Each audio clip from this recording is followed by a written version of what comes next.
Don't knock on an open door. I wish someone had said that to me years ago. Years ago.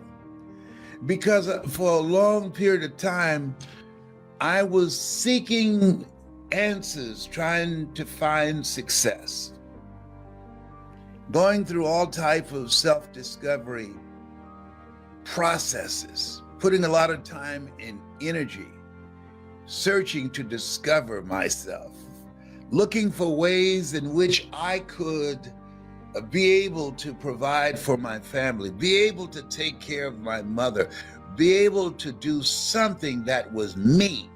Listen to me. Do something that was me, something that I loved, something that gave my life a sense of significance, something that I would enjoy doing 7 days a week, something that I love so much that I would do it for nothing. But because I love it so much, I would always want to do my best at it because it's something that I do. It's who I am, and I just want to be awesome at it. You have something like that? My cousin Boo, who made his transition, he loved to cook, so he cooked. He cooked, and boy, when he cooked, when Boo cooked, angels stopped flapping their wings. And I said, uh-oh, Boo's in the kitchen. Y'all stop that, Gabriel. Y'all need to hush back there. Boo cooked it, don't interrupt now.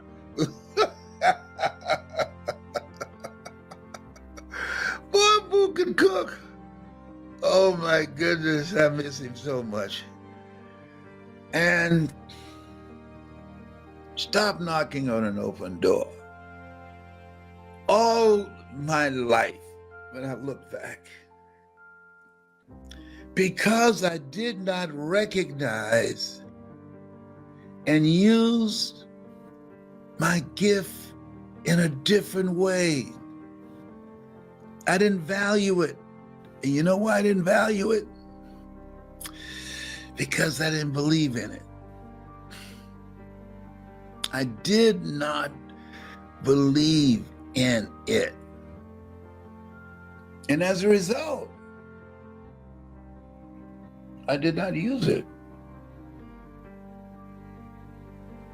I did not use it to serve at a higher level, to make a greater impact. And because I did not use that which was me, I paid a price. I ended up doing things that it was not me. Working on jobs, it was not me, and I knew it. I just go in there to make some money. We were born to do a special work. You were born to do a special work. You are here for a reason, to do the greater work. Not just work for a living, but to make a difference with your life. And it just got me just reflecting, Mr. Leroy Washington, who had an impact on my life, and I got a call that Patsy, his oldest daughter, passed. I remember Patsy, wonderful, wonderful young lady. And I just thought about the fact that we all have an expiration date. All of us are going to leave here. Nobody has figured out how to get out of here alive.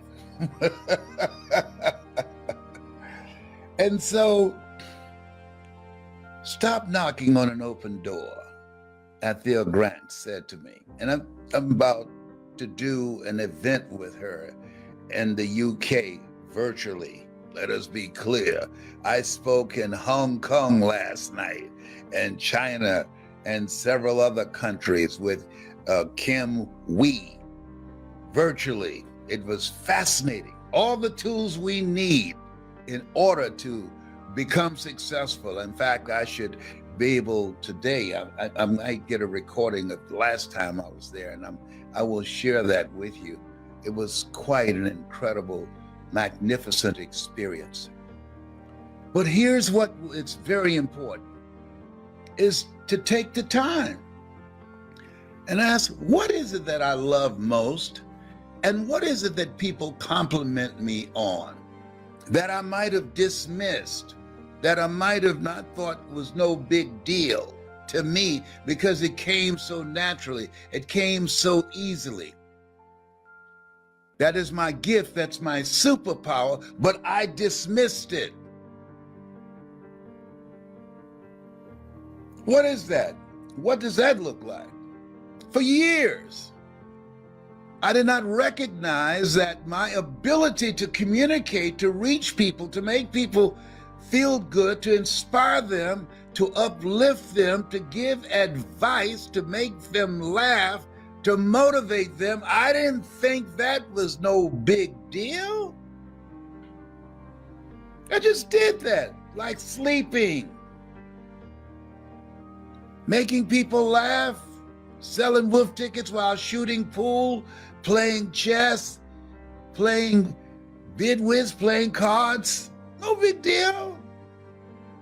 I didn't recognize, I didn't value it. I'm saying to you, live your life being present to who you are and what your superpower is, and we have all the tools that we need to monetize it, to make it work for us. And I'm saying, don't be a volunteer victim. You've got something. You came here with something. You were chosen. God don't choose people who don't have anything going for them. There's something you have going for them. You just haven't discovered it yet. Just like me, I had a lot going for me. And for a period of time, I went unemployed. For a period of time, I went from being fired from one job to the other, as opposed to hiring myself, because I didn't know what I had going for me. I didn't know. And so because I didn't know, I didn't take the time to discover that. I didn't invest any time, any money, any energy, any effort to cultivate that. I didn't ask those questions. Why are you here? What are you supposed to do? How do you take that which you say that you want to do and find a way to monetize it? See, that whole thing about, Adam, where are you? Where are you? Life is a question. And how we answer the question is the answer. Where are you, Les, in relationship to who you know you should be and what you should be doing? And what are you going to do about it? I talked about Tennessee Williams, who said there comes a point in your life when you look in the mirror and who's looking back at you realizes that's all you're ever going to be. Wow, what a blow, what a punch in the gut. So fortunately, I didn't settle. There was something that was restless in me, something that said, there's got to be more. Have you ever asked yourself that? There's got to be more than this. It's got to be. And I kept seeking, I kept working at it and working on the possibility of how I can reshape and redesign my life. Because the one that I was living wasn't me, and he had to go. That's why Paul said, I must die daily. That all of us know the moments in our lives that there are parts of us, that character's got to get out of here. That does not work for me. It might work for somebody else, but that does not work for me. But for a period of time, I did not use my gift until, and don't let it take you this long, I mean, my real gift. I was 37. That's a delay. My real gift. I was able to become a disc jockey, and that was good. I enjoyed that. I love that. I can be a disc jockey now. And I enjoyed being a state legislator. But speaking and motivating people, my real gift, my superpower that I used last night when they brought me on the Zoom before an audience of thousands of people, that That's the voice. That's the one. That's the Les Brown. That's his power voice. Why? Because I'm in my power. I was doing what I was supposed to do. I came here to motivate. I came here to inspire. I came here to uplift spirits. I came here to give people a larger vision of themselves. You came here to do something. You came here to make a difference. You came here to live an impactful life. You came here to leave the world in better shape than how you found it. Yes. You came here to allow people to know that what they have experienced, the abuse that they've gone through, does not have to define them. You came here as a guide, as a light, to help people use the steps and the process and the mindset that you had to navigate and bring themselves out of the valley. Yeah, you came here for something. Yeah, because you decided that what you went through would not define you. You decided that. I want you to look at something right now. Think of some major goal you want, or maybe it's one you're already working on and you have experienced a lot of setbacks, a lot of defeats. You've experienced a lot of disappointment. Maybe you've already given up, and maybe you just need a little fire, a little encouragement to get back in the game again. Here's what I want you to look at. There are winners, there are losers, and there are people who have not discovered how to win. And all they need is some coaching. All they need is some help and assistance, just a little support. All they need is some insight or a different strategy, a plan of action to make some adjustments that will open up the key to a whole new future for them, that will give them access to the unlimited power that they have within themselves. That's all that they need. So what I want you to do is think about something you want for you, that's real for you, that's important for you, that will give your life some special meaning and power. And I don't even want you to say, I can do that. I don't want you to assume that. See, 5 years ago when I started out in this area, I would not have been able to make the mental leap that I would be up to where I am right now. I don't want you to begin to just psych yourself out. No. I want you to be able to say something to yourself that will enable you to maintain a level of integrity with yourself. That when you say this, even when you face tremendous setbacks, it will be a benchmark to keep you in the game, to keep you moving forward and experimenting and readjusting your strategy and your plan of action, continuously looking for ways to win. So what is that something? When you got an idea you want to move on, you might not have the money, you might not have the education, you might not have the support or the resources you need. What is that something that can keep us going, that will enable us to act on our dream? What's one of those keys that will begin to help us to discover the secrets to our dream? Here's what I want you to repeat after me, please, with power and conviction. Say, it's possible. It's possible. That's all I want you to do when you look at your dream. Just say to yourself every day, it's possible. Just say that every day to yourself, it's possible. Because what does that do? See, it begins to change your belief system.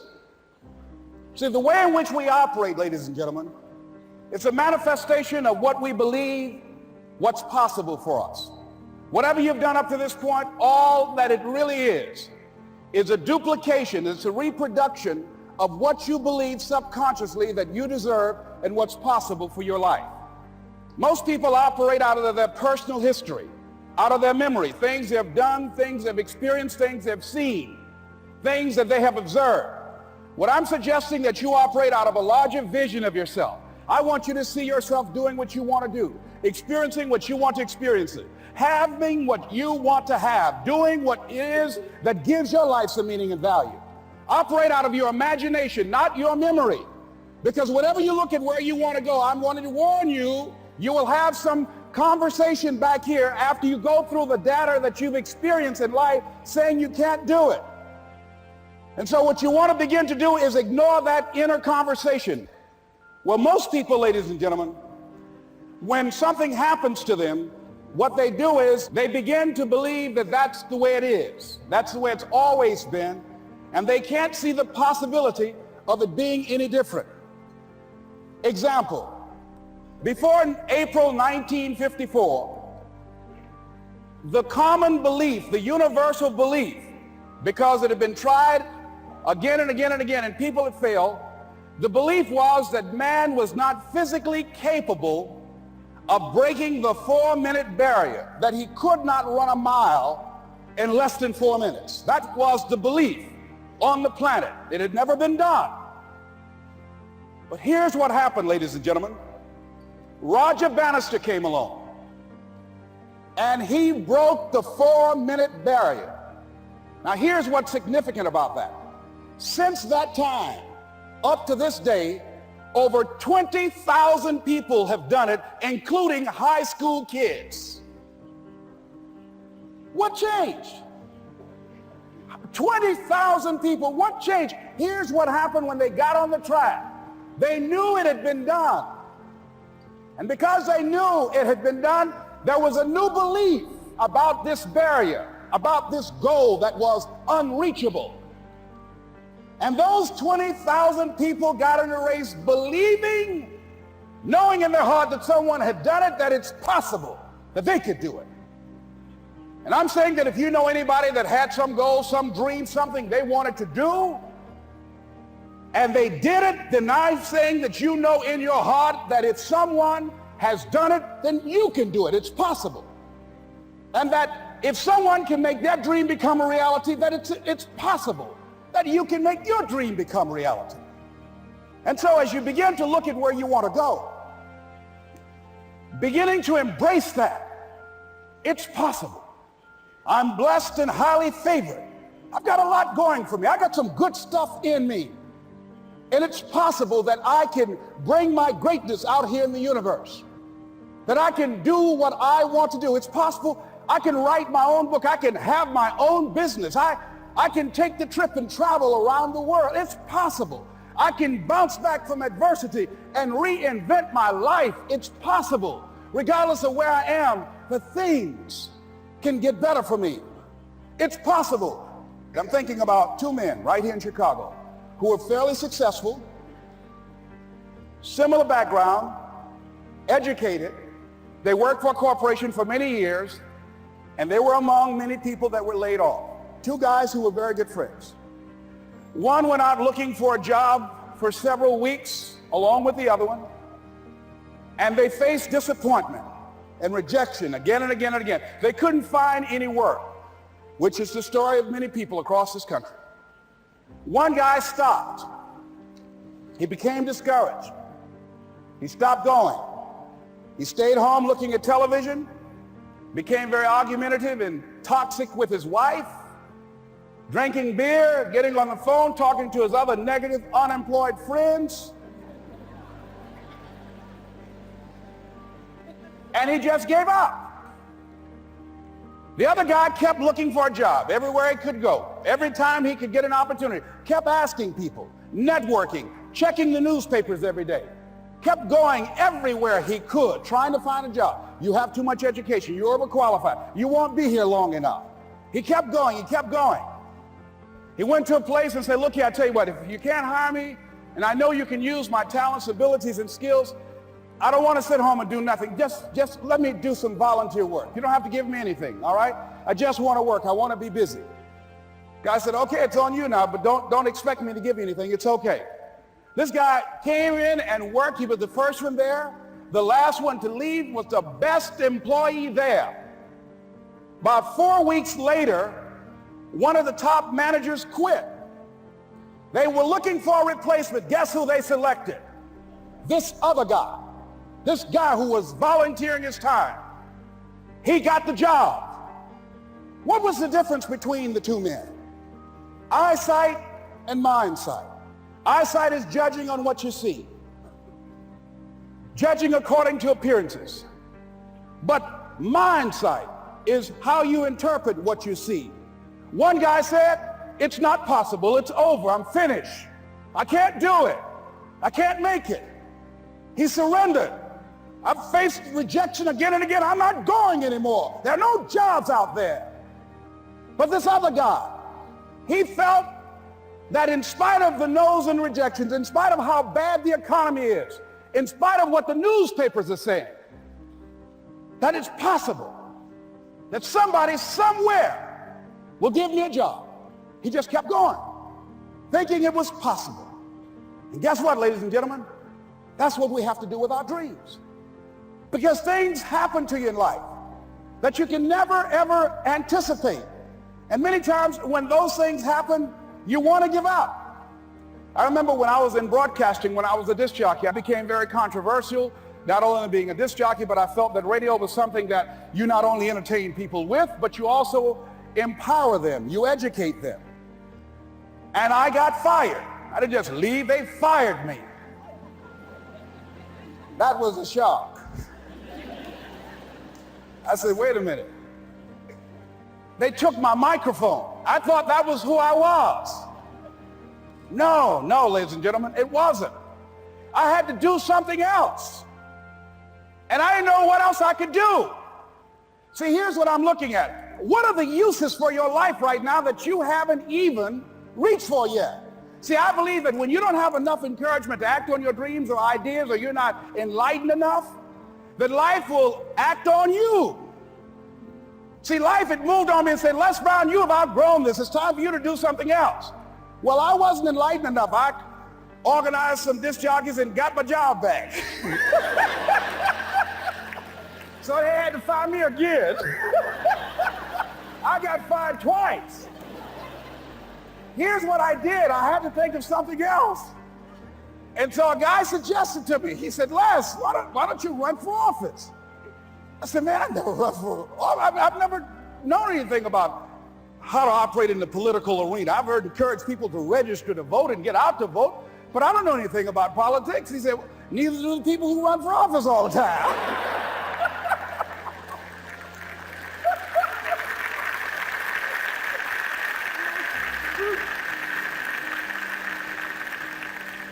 So I ran. Now here's what I'm suggesting. I ran.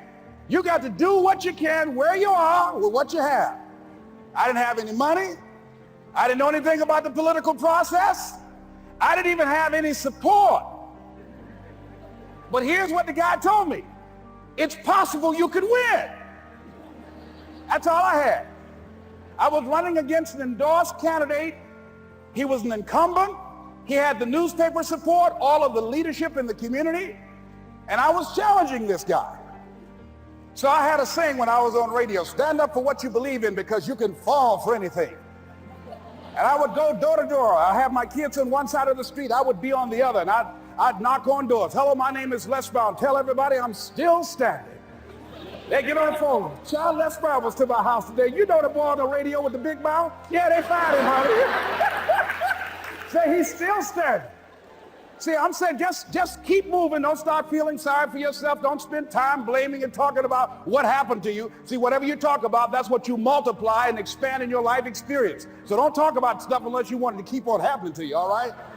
So I got in that kind of action.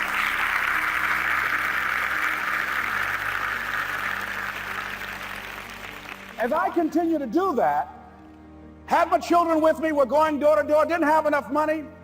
Eventually, we got close to the election and something happened that really surprised me. Guys who I thought were going to either support me or stay out of it, various powerful community leaders, they became involved in it and they endorsed my opponent. I felt devastated. Now that's going to happen to you when you're working on your dream. Things are going to happen that's going to catch you on the blind side. That was shocking to me. They didn't have to do that. All they had to do was just stay out of it.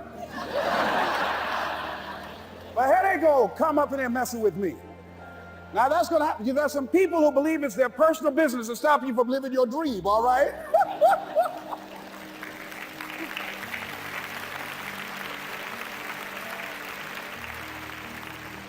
But I didn't deal with that. You want to make your dream come true, you got to stay focused. Some people rather get even than get ahead. Stay focused on where you want to go. I just kept on doing what I was supposed to do. And so I was driving to the radio station. My opponent had over $20,000. I had less than $800. As I was in the radio station, the guy said, "You're going to make a commercial?" I said, "Yes." He said, "It better be a good one because that money can't go pretty far here." And I sat there in the middle control room and I was thinking, and here's what happens when you get still. Stuff will start coming. Something said, "Call your mama." You used to talk about your mother on the air all the time. Ask her to say a few words for you. That'll be a different kind of political spot. So I called my mama, and I had a gospel record playing in the background.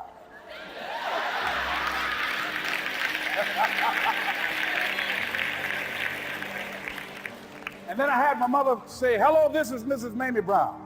When I raised my sons, I raised them to be good children.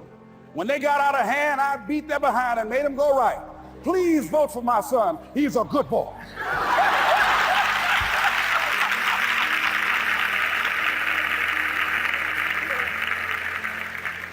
Usually in the state representative race, maybe 3,000 or 4,000 people will come out to vote in a primary. In that primary race, over 27,000 people came out and voted, said, "I'm voting for Les Brown because his mama said he's a good boy." I won, ladies and gentlemen. I won.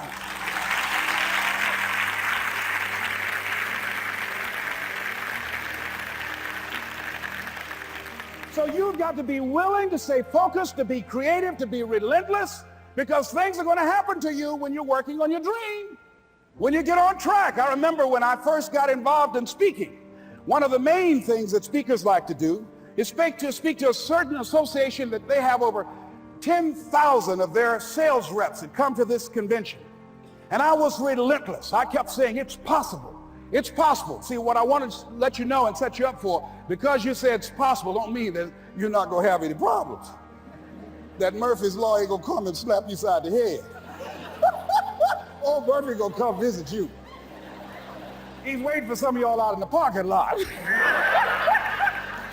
Oh, you say it's possible. Okay, it's possible. Good. Get up. Well, I was working. I kept saying it's possible. They got other speakers on this program. I can be on that program too. I kept selling myself. I got all fired up. And I was calling them every day. And the lady finally said, "Mr. Brown, I tell you what, we want you to come in and talk to our sales executives. You got the kind of fire and guts that they want that will motivate them. And let me tell you something else.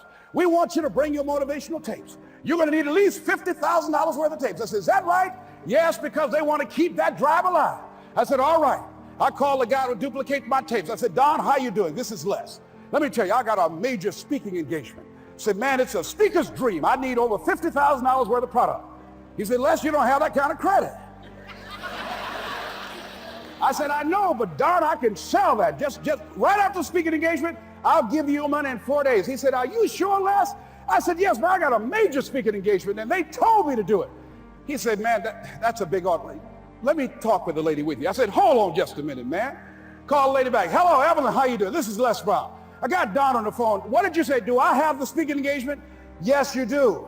And what else you suggest?" "Les, our people, they buy a lot of tapes. Your tapes are very popular among them. I'm saying bring at least $50,000 worth of tapes, Les. You'll sell everything you got and more."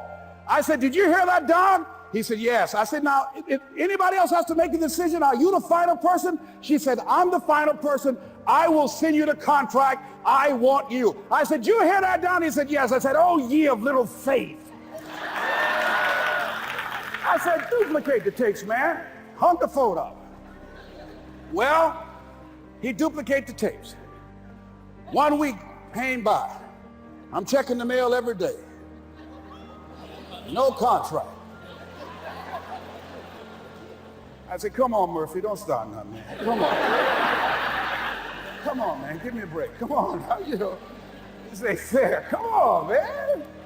Give your boy a break. Come on." I talked to myself, you know. I didn't want to call him right then. 2 weeks passed by. Murphy said, "Don't you think you ought to call him?"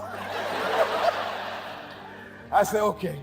I called. I said, "Hello, this is Les Brown calling. How you doing, Les?" I said, "Fine." I said, "Evelyn hasn't sent my contract out yet. Any additional information you need?" "So, Les, you haven't heard?" I said, "No." I said, "Evelyn died." I said, "She died?" I said, Did she say anything about me?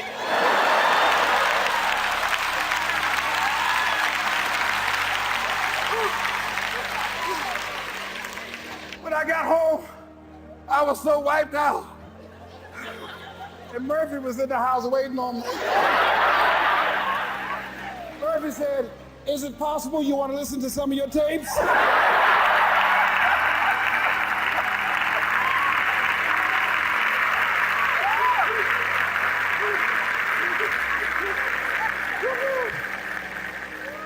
But ladies and gentlemen, here's what I had to do. I had to begin to focus on what was the solution. That this was not the only place that I'll be able to sell those products.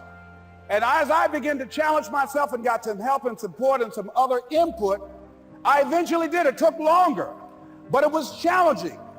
But I did it. Repeat after me, please. No matter how bad it is, or how bad it gets, I'm going to make it. I'm going to make it. Shake somebody's hand on your right and left and say, "You got that right."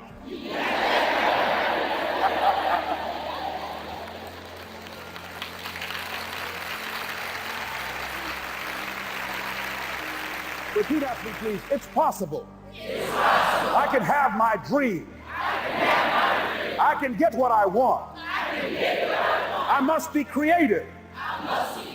And never give up. Speak extemporaneously during the time that I responded. I want you to like this page and share it. You're going to have a lot of fun with this. Like this page and share it. Here's one. Are you waiting on the illusion of perfection before you go live with your life? See, a lot of people, they procrastinate. Well, I'm not good enough yet. You're not good enough yet.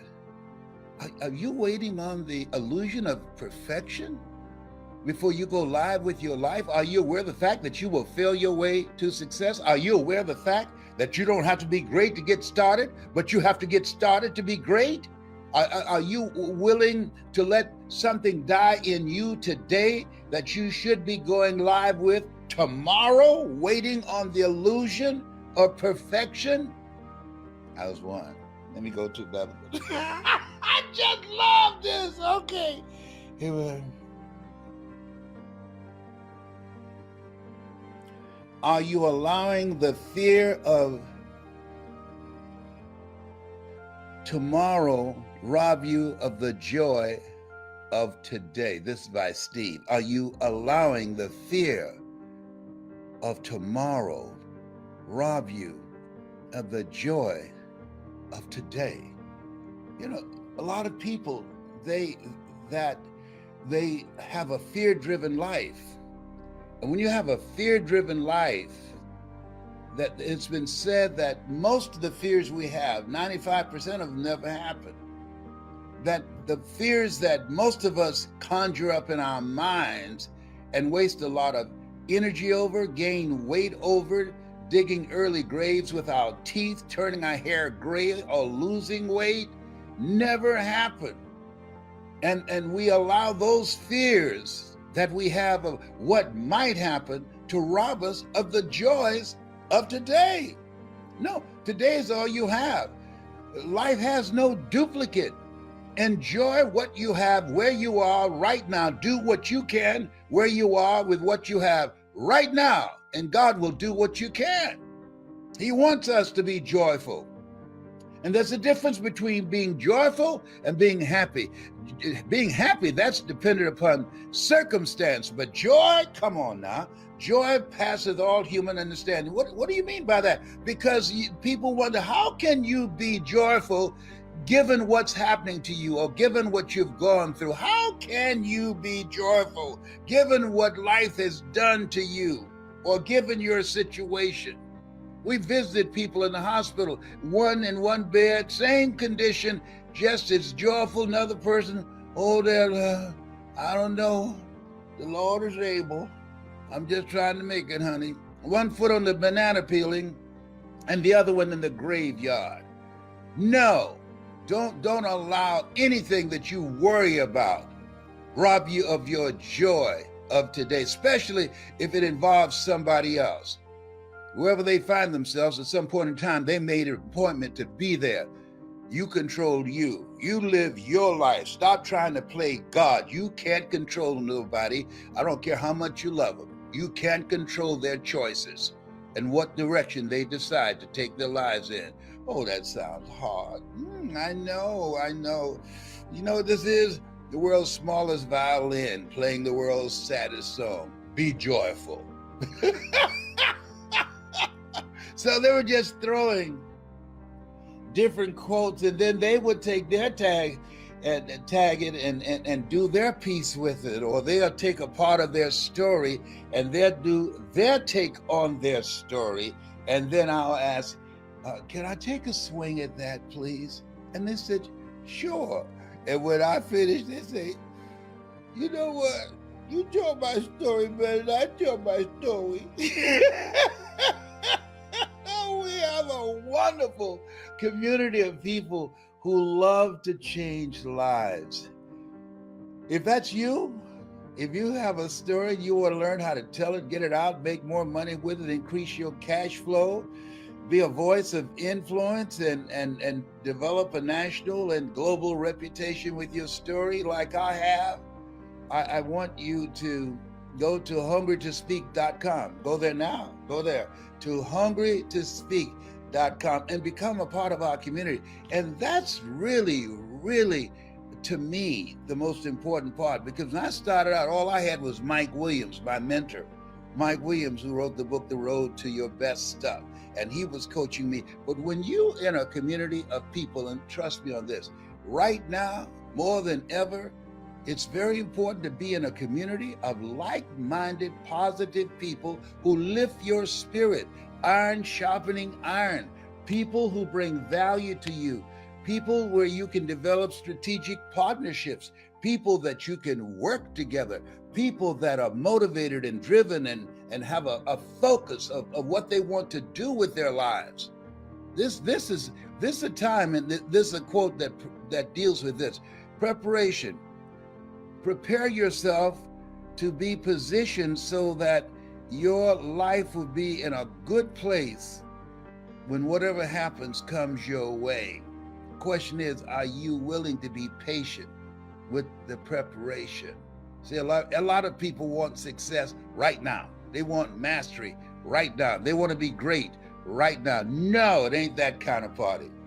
Mastery takes time. It takes time. And it takes coaching, and it takes practice, and it takes being around other people in a group that you feed off each other and give each other strength and hold each other accountable. And magic happens when you do that.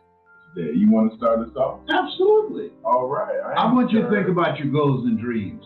What is it you want to do with your life, particularly now? Because what we know is life is fragile. I was planning not to come out till 2027.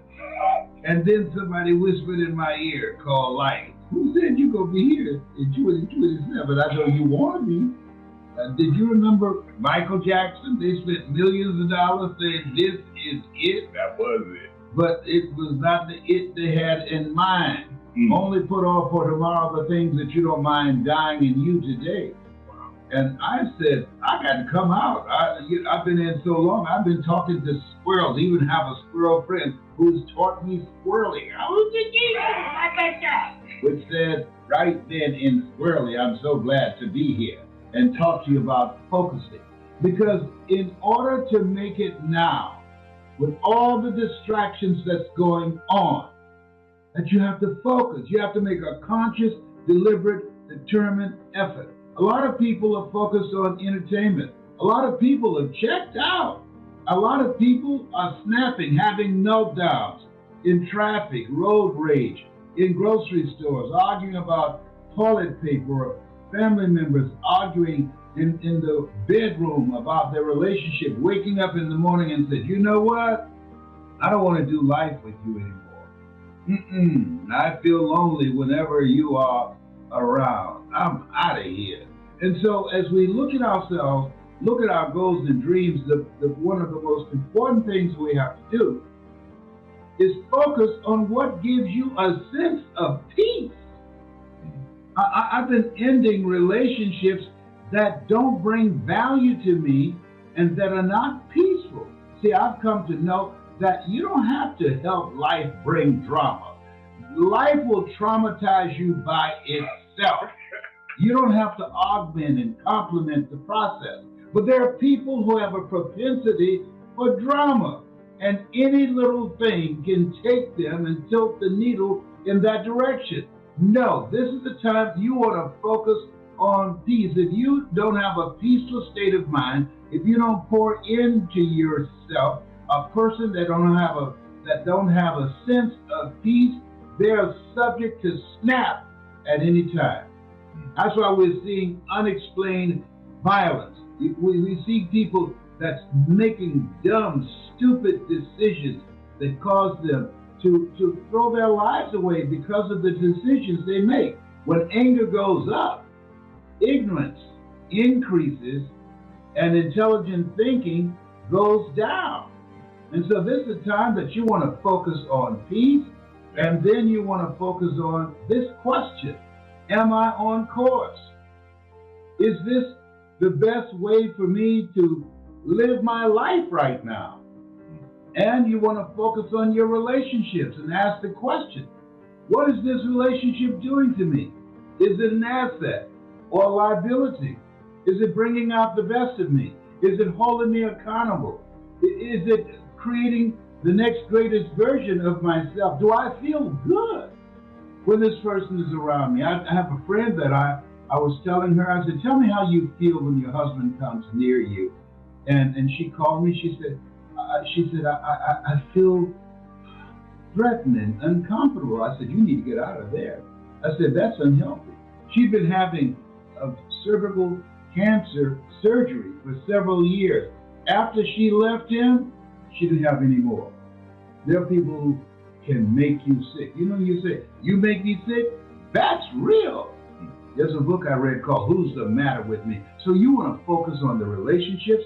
You want to focus on the environment, because environment, it can determine how you feel about yourself and how you see the world. So I'm saying to you at this point in time, focus on that which is positive, that can give you a sense of optimism. Focus on the relationships that can empower you, that can hold you accountable. Focus on your strength, so that in the events that are going on right now, so you can turn those adversities into your creativity and your advantage. You have greatness in you, and you have to be hungry for greatness. It doesn't happen automatically. You have to work hard. You have to make a conscious, deliberate, determined effort. You have the power, authority, and dominion on living life on your terms. Les, I want to know, before that time when someone came and believed in you, was this still your natural state? Would you still make jokes? Were you still laughing a lot? Or were you a different person then? I was still laughing a lot. My personality is very much like my adopted mother. I just discovered, as you know, my birth mother. And I always say that my adopted mother and my birth mother, the difference was my birth mother gave me life. My adopted mother taught me how to live life. She had a tremendous sense of humor.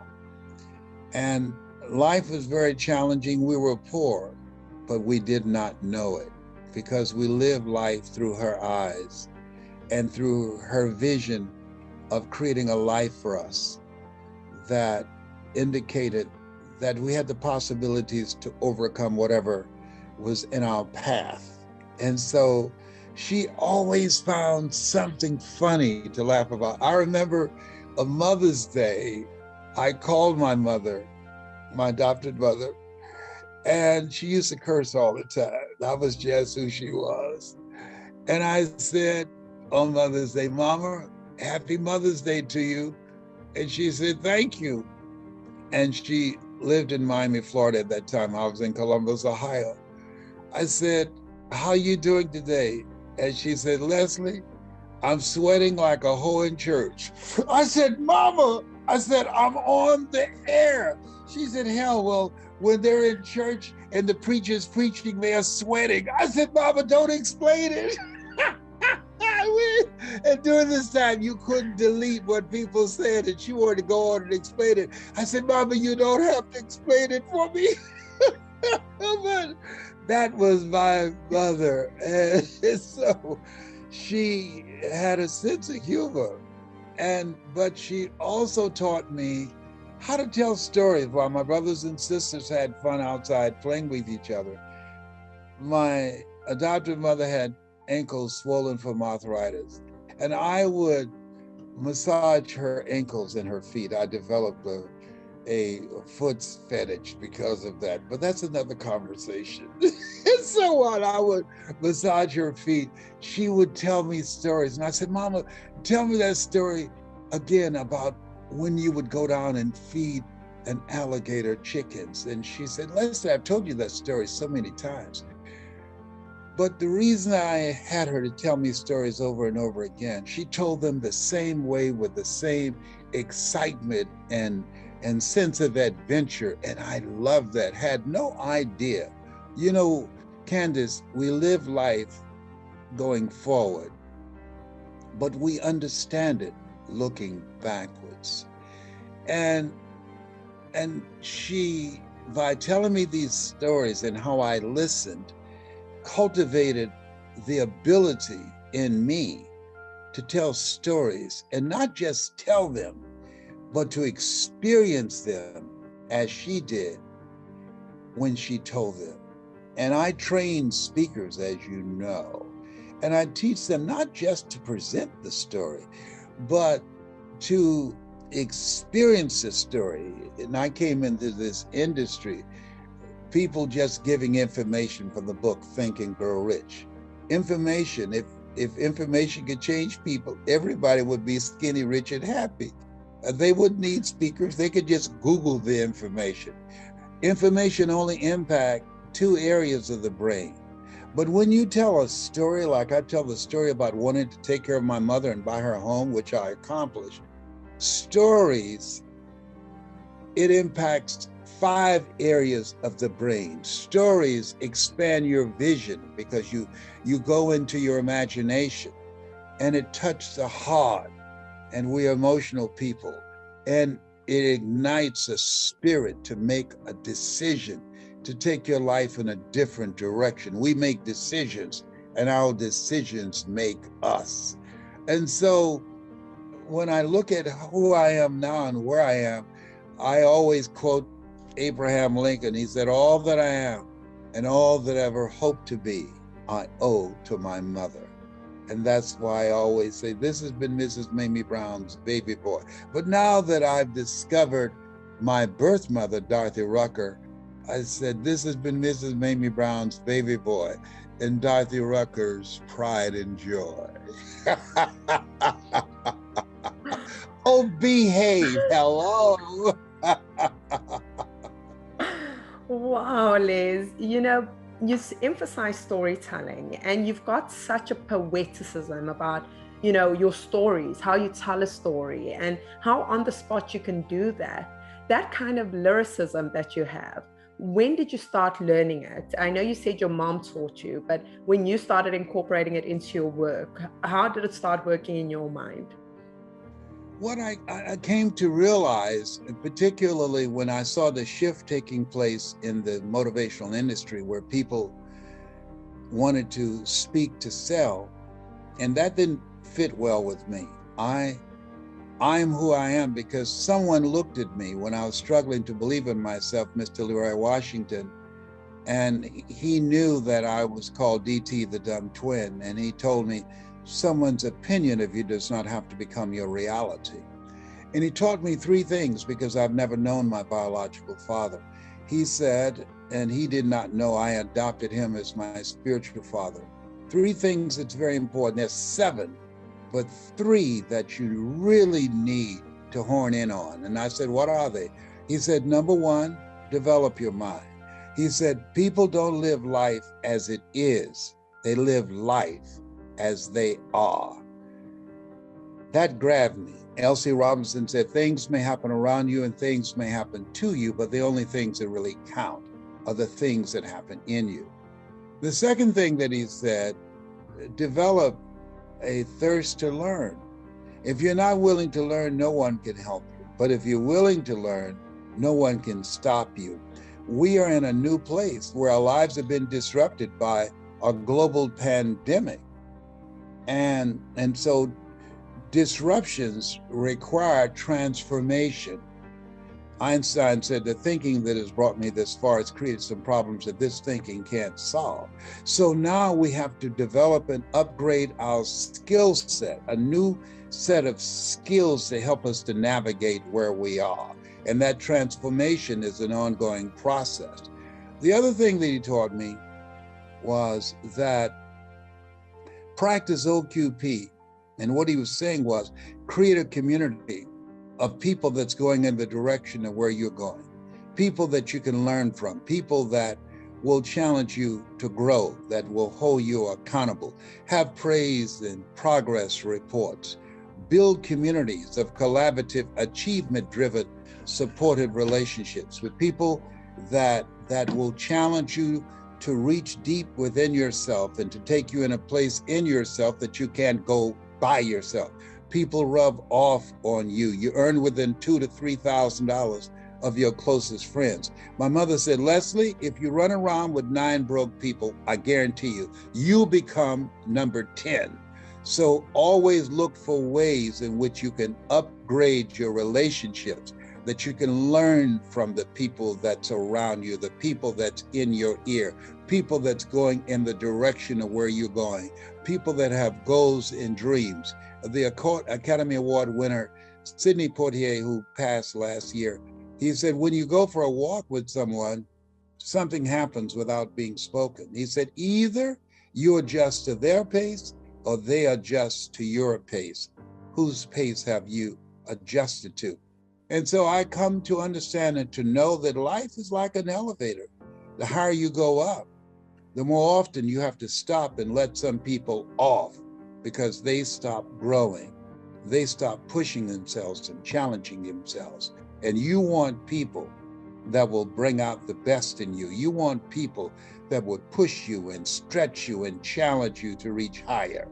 And so that's how I live my life, being around people that I'm learning from.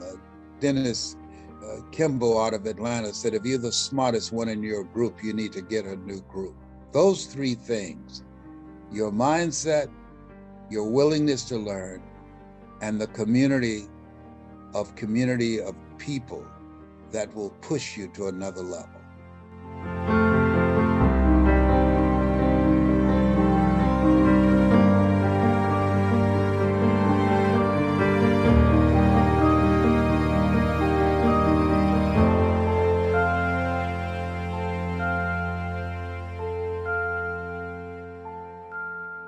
Задумывались ли вы когда-нибудь о жизни, наполненной таким совершенным спокойствием, когда ничто, абсолютно ничто, не может нарушить ваше внутреннее равновесие? Ни острая критика, ни косой взгляд, ни резкое слово, ни малейшая ошибка, ни даже небольшое отвержение. Что, если бы вам сказали, что Карл Юнг, основоположник аналитической психологии, открыл секрет, способный радикально изменить ваше мировосприятие? Секрет, который позволяет перестать автоматически реагировать на все вокруг и, наконец, начать жить осознанно, обретая внутреннюю силу и свободу? Вы бы поверили.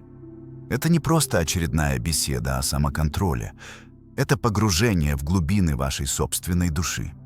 То, что вы обнаружите, не имеет ничего общего с подавлением чувств или превращением в безразличного человека.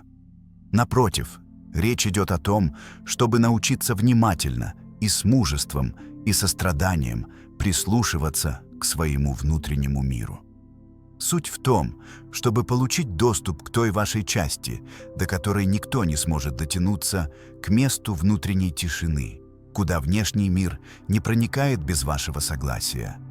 И, возможно, впервые вы почувствуете, что ваш покой больше не зависит от окружающих. Внутренние конфликты и внешняя судьба. Карл Юнг часто отмечал, то, с чем мы не разбираемся внутри себя, в итоге проявляется вовне как судьба. Его мысль выходит далеко за рамки эффектного афоризма. Он говорил о глубоком, невидимом, но крайне мощном механизме нашей автоматической склонности реагировать на мир, не осознавая, что мы лишь отражаем собственные внутренние конфликты. Каждый раз, когда вы чувствуете обиду, это словно касание незажившей раны. Любое раздражение, отвержение или разочарование – это болезненное напоминание о тех частях вас, которые все еще требуют исцеления. Но почему некоторые люди кажутся неуязвимыми? Почему, когда большинство из нас рушится под гнетом критики или из-за неудачного плана, другие сохраняют спокойствие, невозмутимость, почти неприкосновенность? Может, это врожденное, притворство? Или они нашли путь, скрытый от большинства? Ответ находится внутри вас, и, возможно, вы уже слышали этот зов раньше. Это тихое беспокойство, ощущение, что что-то не так, хотя вы не можете этого назвать.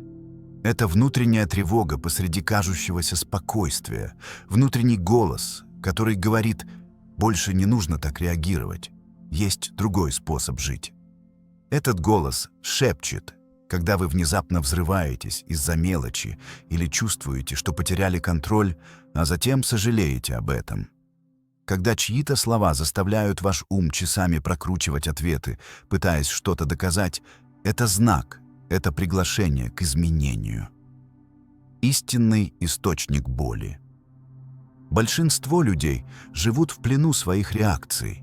Они убеждены, что внешний мир виноват в их чувствах. Он заставил меня так почувствовать. Она вывела меня из себя. Эта ситуация меня уничтожила.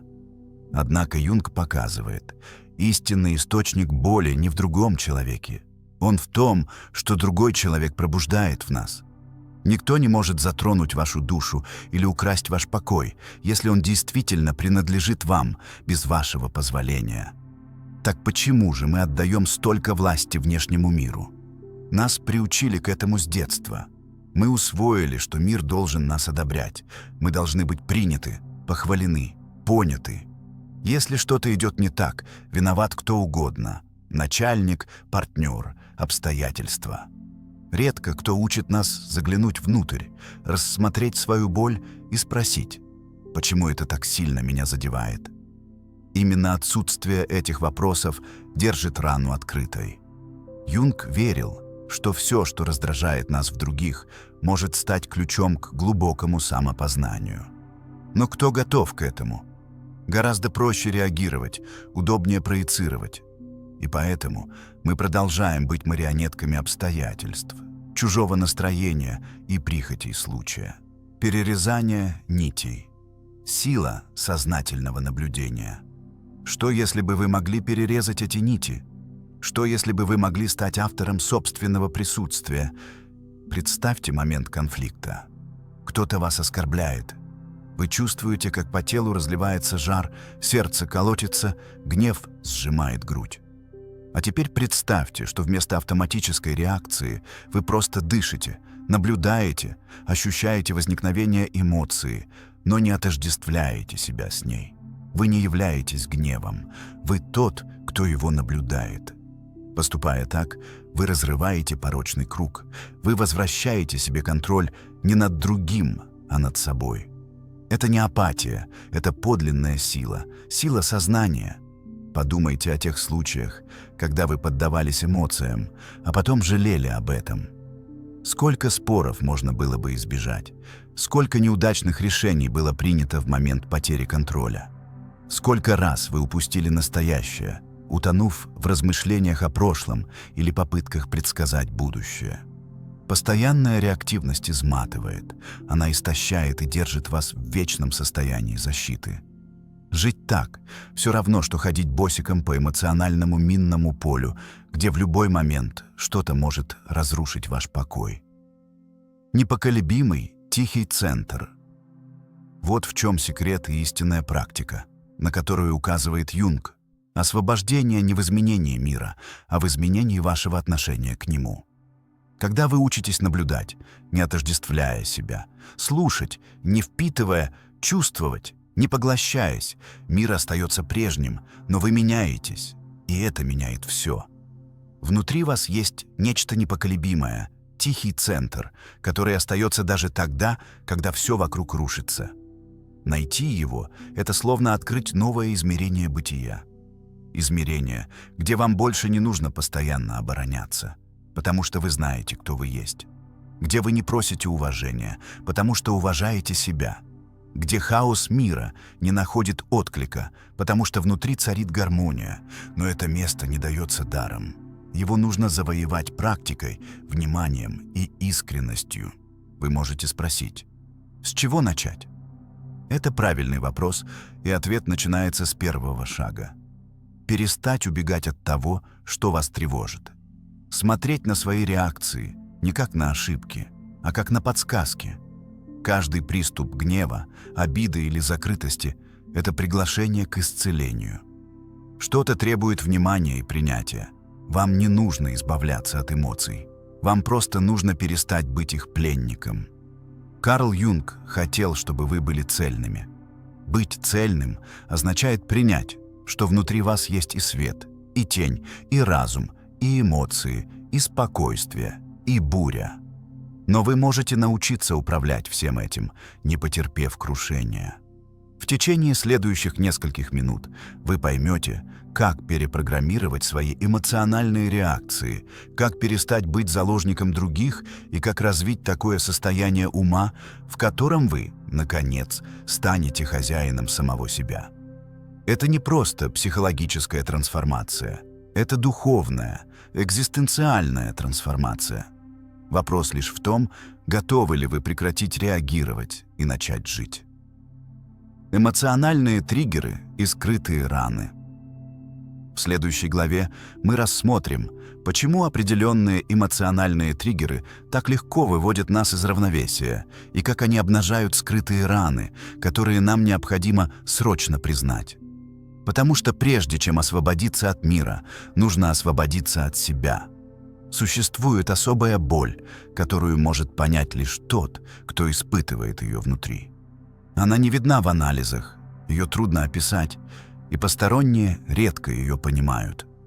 Это чувство тревоги, когда все кажется в порядке, но что-то неуловимо не так.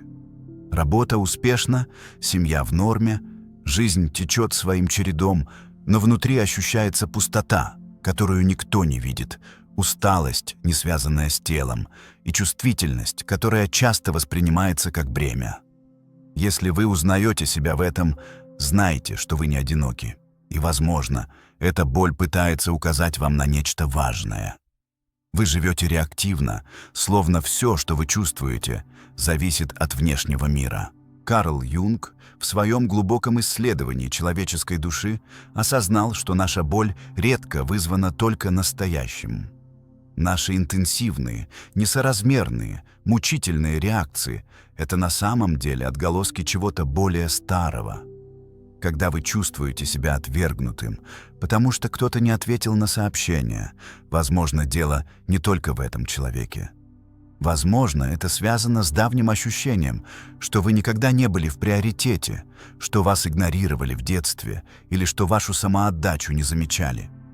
Когда критика вас сокрушает, вас может ранить не только ее содержание, но и тот внутренний голос, который вы слышите с самого детства, говорящий, что вы недостаточны.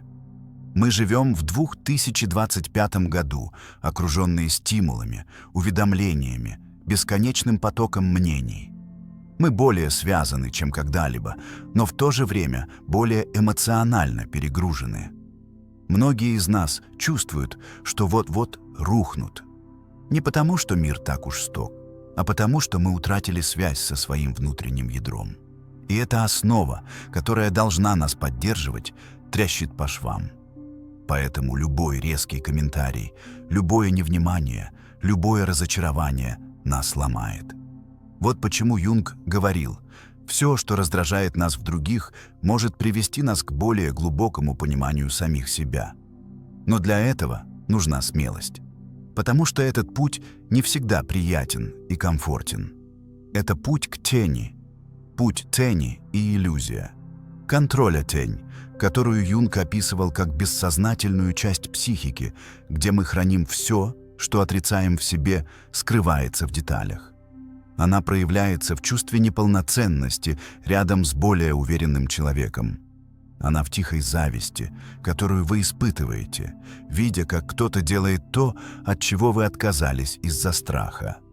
Она в желании контролировать все и всех, потому что в глубине души вы боитесь быть брошенным. Самое опасное в том, что большинство из нас пытается игнорировать эти реакции. Мы говорим, что нам все равно, притворяемся, что все в порядке. Не обращай внимания, это у меня в голове. Я преувеличиваю. Но когда вы игнорируете тень, она растет. Она проявляется во вспышках гнева, приступах тревоги, тихом саботаже, в решениях, принятых из страха, а не по собственному выбору. Сколько раз вы делали что-то только для того, чтобы угодить другим? Сколько раз вы замалчивали свое мнение ради сохранения мира? Сколько раз вы говорили «да», когда хотели сказать «нет», а потом мучились из-за этого? Эти маленькие предательства самих себя подрывают вашу энергию, самооценку и, что самое главное, вашу способность жить искренне. Представьте повседневную сцену. Вы устали дома после долгого дня. Ваш партнер приходит и делает замечание о том, что вы забыли что-то сделать. Критика звучит резко. Вы реагируете. Голос повышается, вы оправдываетесь, а затем чувствуете себя плохо и сожалеете. То, что произошло, было не просто недоразумением. Это был триггер. Возможно, этот комментарий активировал старое чувство неценности, ощущение, что вы никогда не соответствуете требованиям, что вам всегда приходится оправдываться. Теперь другая сцена. Вы за рулем. Кто-то вас подрезает в пробке. Кровь закипает, вы фыркаете, ругаетесь, злитесь часами. Почему? Потому что это активировало ваше чувство беспомощности, несправедливости, ощущение, что вас не уважают. Сама по себе ситуация незначительна, но ее значение для вас огромно. Правда в том, что мы реагируем на мир не таким, каков он есть, а таким, каковы мы сами, как мы чувствуем себя внутри. Наше восприятие — это фильтр. И пока мы не очистим этот фильтр, мы будем продолжать интерпретировать все через призму боли. Именно здесь важна способность слушать себя, остановиться и спросить, почему это так сильно повлияло на меня. Вместо того, чтобы винить других, используйте дискомфорт как зеркало. Что этот дискомфорт пытается мне показать? Какая часть меня еще не получила внимания? Какая старая история повторяется? Это ежедневная, тихая, глубокая работа, но это единственный путь, чтобы перестать жить в состоянии постоянной реактивности. Подлинная безопасность. Вот истина, которая может вас шокировать. Чем больше вы пытаетесь контролировать то, что находится снаружи, тем больше вы теряете контроль над собой. Потому что контроль — это иллюзия, которую мы используем, чтобы скрыть страх. Страх быть раненым, страх быть нелюбимым, страх провалиться. Но контролировать мир — это не то же самое, что контролировать себя. А контролировать себя — это не подавлять, а познавать, понимать, принимать свои раны с уважением. Вы когда-нибудь замечали, как некоторые люди сохраняют невозмутимость, как они кажутся скалами посреди бури? Они не родились такими. Они стали такими благодаря столкновению со своей болью, погружению в тень, готовности познать себя изнутри. Вы можете начать с чего-то очень простого, но преобразующего. Наблюдать за своими реакциями, называть то, что чувствуете, исследовать корни, дышать, прежде чем отвечать, приносить свет туда, где раньше была только тьма. Юнг говорил, что пока бессознательное не станет сознательным, оно будет управлять вашей жизнью, и вы будете называть это судьбой. Это означает, что если вы не научитесь распознавать управляющие вами паттерны, вы будете продолжать жить как заложник, повторяя одни и те же истории, испытывая одну и ту же боль и обвиняя одних и тех же людей. Но с того момента, как вы начинаете осознавать это, что-то меняется не извне, а изнутри. Вы начинаете выбирать, фильтровать, отвечать осознанно, защищать свой покой не стенами, а ясностью. Непережитая боль становится судьбой. Вы когда-нибудь задумывались, почему даже после стольких лет жизни некоторые раны все еще болят, словно их только что нанесли? Почему, несмотря на накопленный опыт, мы продолжаем реагировать гневом, печалью, страхом, почти как испуганные дети перед миром, который, кажется, нас не понимает? Правда в том, что время идет, но некоторые части нас остаются застывшими в прошлом. И пока эти части не будут замечены, услышаны и приняты, мы будем продолжать повторять те же эмоциональные паттерны, даже если у нас уже седые волосы или успешная карьера. Нас удерживают не сами факты жизни, а значения, которые мы им придаем. Это звучит просто, но если бы это было так очевидно, почему нас все еще так легко вывести из колеи из-за мелочей? Неудачно сказанное слово, неожиданная пауза, неприглашение – такие порой банальные вещи способны вывести нас из равновесия. И это показывает нечто важное. Проблема не в том, что с нами происходит, а в том, о чем это нам напоминает. В истории, которая стоит за реакцией. А что, если ваш самый большой триггер может быть вашим лучшим учителем? В нашем поведении есть скрытая ловушка. Мы верим, что реагируем на настоящее, но на самом деле нас тянут назад неразрешенные эмоциональные воспоминания. Давнее чувство покинутости, непережитое унижение, неразделенная любовь. Эти переживания, если они не проработаны, продолжают жить в нас и проявляются каждый раз, когда текущая ситуация затрагивает старую боль. Юнг говорил, что вся непережитая боль становится судьбой. Это означает, что если вы не слушаете, что хочет вам сказать ваша боль, она находит другие способы проявить себя. В ваших отношениях, в ваших выборах, в ваших отсутствиях. Вот почему вы снова и снова притягиваете к себе один и тот же тип людей или попадаете в повторяющиеся циклы, даже пытаясь поступать иначе. Это подсознание привлекает ваше внимание. А чего хочет подсознание? Оно хочет быть увиденным. Оно хочет, чтобы вы перестали убегать, чтобы вы честно посмотрели на то, что чувствуете, потому что только так оно перестанет действовать из тени и контролировать ваши реакции из-за завесы бессознательности. Парадокс контроля и настоящая сила. Но есть еще более глубокий момент.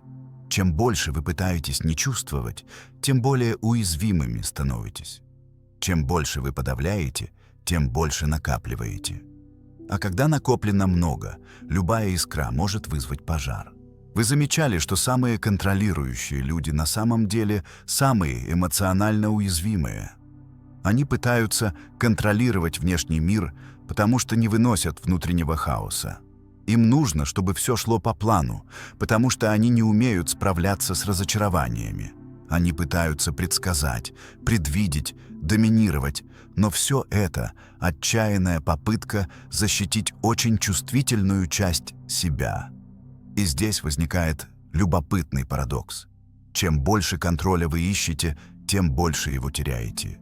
Потому что, пытаясь удержать все силой, вы душите жизнь, спонтанность, легкость, поток. И неизбежно начинаете чувствовать себя запертым, заключенным в собственные механизмы защиты, заключенным в тревогу, заключенным в иллюзию, что вы будете в безопасности только тогда, когда все будет на своем месте. Но это свое место никогда не наступает, потому что настоящая безопасность приходит не с контролем, а с уверенностью. Уверенностью в чем?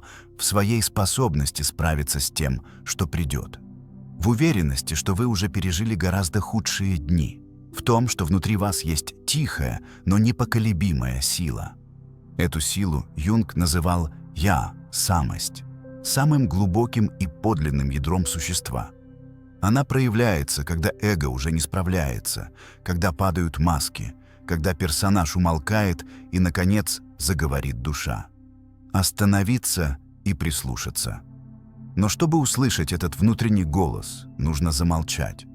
А молчание сегодня – это почти сопротивление системе. Мы живем в эпоху шума уведомлений, мнений, сравнений. Все толкает нас наружу, мало что приглашает нас внутрь. Сколько раз в день вы действительно останавливаетесь, чтобы почувствовать, чтобы осознать, что происходит внутри вас сейчас? В большинстве случаев мы не чувствуем, мы реагируем, мы не слушаем, мы отвечаем.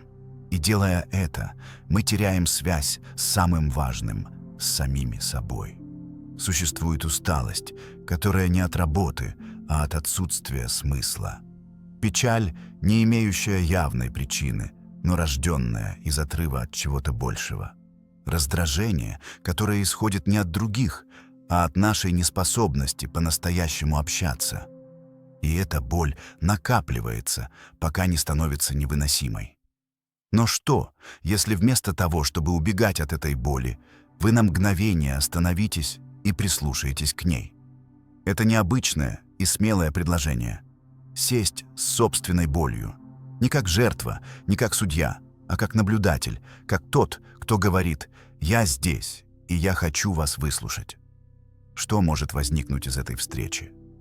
Часто первым появляется гнев, печаль или обида, но за всем этим почти всегда скрывается страх. Страх быть нелюбимым, страх быть отвергнутым, страх провала, страх быть недостаточным. Этот страх не нужно устранять. Его нужно принять, посмотреть ему в глаза. Потому что, когда вы признаете свои страхи, они перестают кричать, и вы начинаете постепенно идти легче. Интересно, что именно в этот момент многие люди отмечают глубокое изменение в своей энергии. Что-то меняется в их походке, во взгляде, в речи, и другие это замечают и реагируют по-другому. Потому что, когда вы приводите себя в соответствие со своей правдой, мир это чувствует. Замечали, что когда вы в порядке с собой, все вокруг кажется более гармоничным. Это не волшебство, а энергетическое соответствие. Это жизнь, откликающаяся на ваше внутреннее состояние. Поэтому важно сфокусироваться не на попытках изменить других, а на изменении своего внутреннего отношения к ним. Суть не в том, чтобы одержать верх в споре, а в том, чтобы выйти из него целым и невредимым. Главное не в том, чтобы быть правым, а в том, чтобы обрести покой. Дело не в том, чтобы производить впечатление сильного, а в том, чтобы быть подлинным. А подлинность требует уязвимости. Уязвимость, пожалуй, является величайшим актом мужества в наши дни, поскольку мы живем окруженные масками. Люди улыбаются, но внутри плачут. Они говорят, что все хорошо, хотя с трудом могут заснуть. Они разыгрывают роль идеальной жизни, пока тихо тонут. Но вам больше не нужно так жить. Этот видеоролик, этот разговор, этот момент, это приглашение, призыв вернуться к себе, внутрь, стать ближе к себе. Не стоит дожидаться, пока жизнь заставит вас сделать это через кризис, потерю или крах. Вы можете выбрать этот путь сознательно, а не через боль. Если это содержание нашло отклик в вашей душе, я прошу вас о простой вещи. Напишите в комментариях фразу, которая отражает ваше нынешнее чувство. Не обязательно много. Возможно, это будет одно слово, высказывание, фрагмент. Иногда сам акт письма становится первым шагом к выходу из автоматического режима. Читая то, что пишут другие, вы поймете, что вы не одиноки. Это пространство было создано именно для этого. Чтобы глубокие, чувствительные, беспокойные, меланхоличные души, подобные вашей, имели место, где можно приземлиться, узнать себя, дышать. И если мир кажется слишком шумным, слишком суетливым, слишком поверхностным, возможно, это потому, что вы готовы к чему-то более истинному и более спокойному. Активация. Цени. Вы замечали моменты, когда время словно замедляется не из-за чего-то прекрасного, а из-за чего-то, что пронзает вас. Это может быть фраза, сказанная близким человеком, пронзительный взгляд, простое «ок» в сообщении, которое вы ожидали увидеть более ласковым. Иногда ранит не содержание, не тон, не отсутствие, а то, что оно подразумевает. И даже когда все кажется решенным, вы продолжаете об этом думать. Проходят дни, а это чувство все еще остается. Почему? Потому что мы реагируем не только на произошедшее, но и на то, что это затронуло в нас. Карл Юнг назвал это активацией тени, той бессознательной области, где обитают наши незажившие раны, наши травмы, замаскированные под нормальность, наши неуверенности, которые облачаются в гордость. Каждый раз, когда что-то задевает нас слишком глубоко, выбивает из колеи или заставляет чувствовать себя маленьким, это происходит потому, что оно коснулось того места, где все еще кровоточит, даже если никто этого не видит. Самое интригующее в том, что большинство людей пытаются ответить на это большим контролем. Они полагают, что должны стать более жесткими, более холодными, более логичными, что им нужно защититься. Но они не осознают, что, защищаясь, они также отдаляются от своей эмоциональной правды. Они становятся недоступными не только для окружающих, но и для самих себя. Внутренняя война и эмоциональное воспитание. Давайте остановимся на секунду и рассмотрим факт, который, возможно, вас удивит. Согласно опросу Global Emotions Report, проведенному Галлоп, почти 40% населения мира сообщает о высоком уровне ежедневного эмоционального стресса, даже в странах, считающихся развитыми. Еще более интересно, что страны с самым высоким показателем эмоциональной реактивности – те, где люди чаще всего сообщают о гневе, печали или беспокойстве, не являются странами, переживающими войны или крайние кризисы. Часто это страны, где люди живут под невидимым давлением. Высокая производительность, конкуренция, эмоциональная изоляция. То есть нас разрушает не война внешняя, а внутренняя война. Это постоянный конфликт между тем, что мы чувствуем, и тем, что, как мы считаем, должны чувствовать. Между тем, кто мы есть, и тем, что от нас ожидает мир. И это тихое, повседневное трение подтачивает нашу жизненную силу, как незаметная эрозия, до того дня, когда наступает коллапс. Но как мы дошли до этого? Подумайте о том, какое эмоциональное воспитание вы получили. Когда вы плакали, вам говорили «не плачь». Когда вы злились, это было нехорошо. Когда вы боялись, это ерунда. Ребенок усваивает, что чувствовать плохо, что правильно улыбаться, даже если внутри вы истекаете кровью, что ценность приходит извне, что признание зависит от того, кто на вас смотрит. Мы взрослеем, но несем в себе эту программу. Мы вступаем в отношения, желая быть любимыми безоговорочно, не научившись любить себя. Мы ищем одобрения на работе, но избегаем зеркала, и любой жест, угрожающий этой хрупкой структуре идеального «я», вызывает немедленную реакцию. Защита, отрицание, гнев, бегство. Тело говорит «нет». Теперь я хочу рассказать вам реальную историю. В 2003 году канадский психиатр Габор Мате опубликовал книгу под названием «Когда тело говорит нет». В ней Мате приводит истории пациентов с серьезными заболеваниями, такими как рак, рассеянный склероз, волчанка, и выявляет общий паттерн. Все они прожили жизнь, подавляя эмоции, стараясь угодить всем, говоря «да», когда хотели сказать «нет». И в какой-то момент тело начало кричать то, что ум заставил замолчать. Это, возможно, кажется крайностью, но это не совпадение. Наука – психонейроиммунология, изучающая взаимосвязь между разумом, эмоциями и иммунной системой, уже доказала, что подавленные эмоциональные состояния напрямую влияют на наше физическое здоровье. Более того, люди с более высоким уровнем эмоционального самосознания быстрее выздоравливают от болезней, живут дольше и имеют лучшие социальные связи. А теперь задумайтесь, сколько эмоций вы подавили за эти годы. Сколько раз вы маскировали боль иронией, печаль продуктивностью, одиночество отвлечением. Именно в этот момент самоанализ становится крайне важным, потому что каждый триггер, который заставляет вас взорваться или замолчать, это подсказка, приглашение, окно в нечто более глубокое. Внутренняя рана и поиск совершенства. Представьте себе человека, который вырос, слыша, что он достоин любви только в том случае, если будет идеальным. Этот человек становится взрослым и, не осознавая этого, вступает в бесконечный поиск признания. Каждая критика становится для него атакой, каждая ошибка – позором. И что еще хуже, он требует от других совершенства, которого сам не может достичь. Когда кто-то ее разочаровывает, мир рушится. Когда кто-то уходит, она разваливается, потому что любви, которую она получает, никогда не кажется достаточно. И ее не может быть достаточно, потому что рана находится внутри, а не снаружи.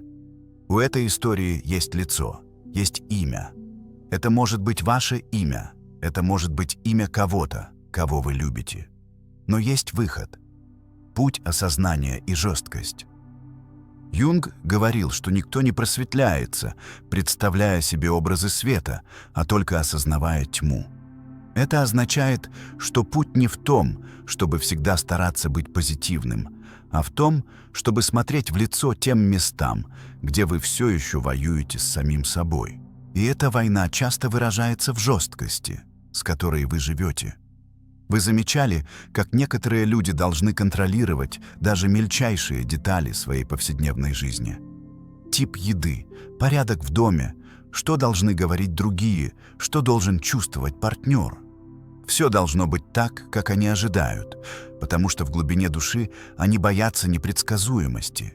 Но жизнь по своей природе неопределенна, и те, кто не научился танцевать с непредвиденным, живут в постоянной борьбе с реальностью. И вот правда, которая может показаться неудобной. Чем больше вы пытаетесь подстроить мир под свой идеальный образ, тем больше разочарований вы испытываете, потому что жизнь имеет свою логику, свой ритм, свои уроки. И каждое отклонение от ожиданий – это возможность для роста, если вы готовы это увидеть. Ну а если вы не готовы, тогда начнутся обвинения, обиды, сравнения. Вы начнете думать, что проблема в других, что мир неправ, что жизнь несправедлива, и вы войдете в горький круг осуждения, вины, жертвенности. Переломный момент – от реагирования к наблюдению. И вот здесь наступает переломный момент. В какой-то момент вам придется выбрать – продолжать винить мир или взять на себя внутреннюю ответственность, продолжать реагировать или начать наблюдать, продолжать ждать, что все изменится, или изменить свое отношение ко всему. Это не процесс, который происходит в одночасье, но он начинается в очень конкретный момент.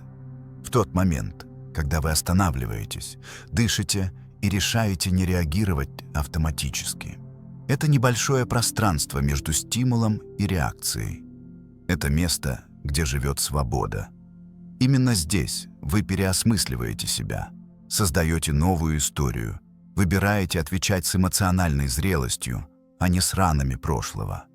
И, возможно, сейчас вы задаетесь вопросом: но как я могу это сделать, когда все во мне требуют реакции? Это самый важный вопрос, и ответ начинается с тихого, интимного и мощного шага. Признать, что этот крик есть внутри вас. Не отрицать его, не стыдиться его. Просто увидьте его. И когда вы начинаете видеть, действительно видеть то, что управляет вами изнутри, вы уже не полностью в руках этого.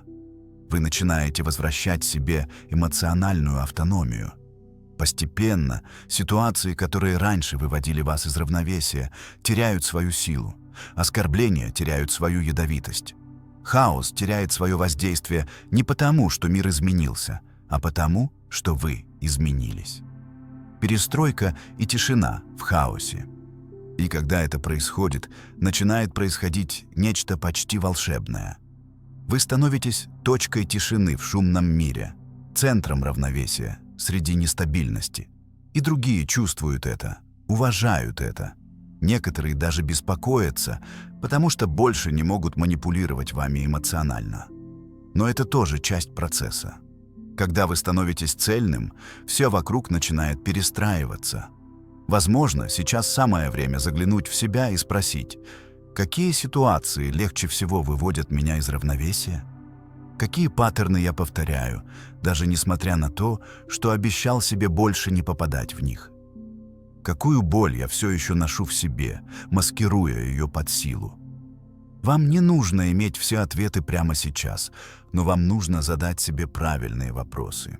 И если хотите, поделитесь в комментариях, когда в последний раз вы заметили, что отреагировали на что-то незначительное, как на что-то огромное. Что послужило триггером? Какие чувства это вызвало?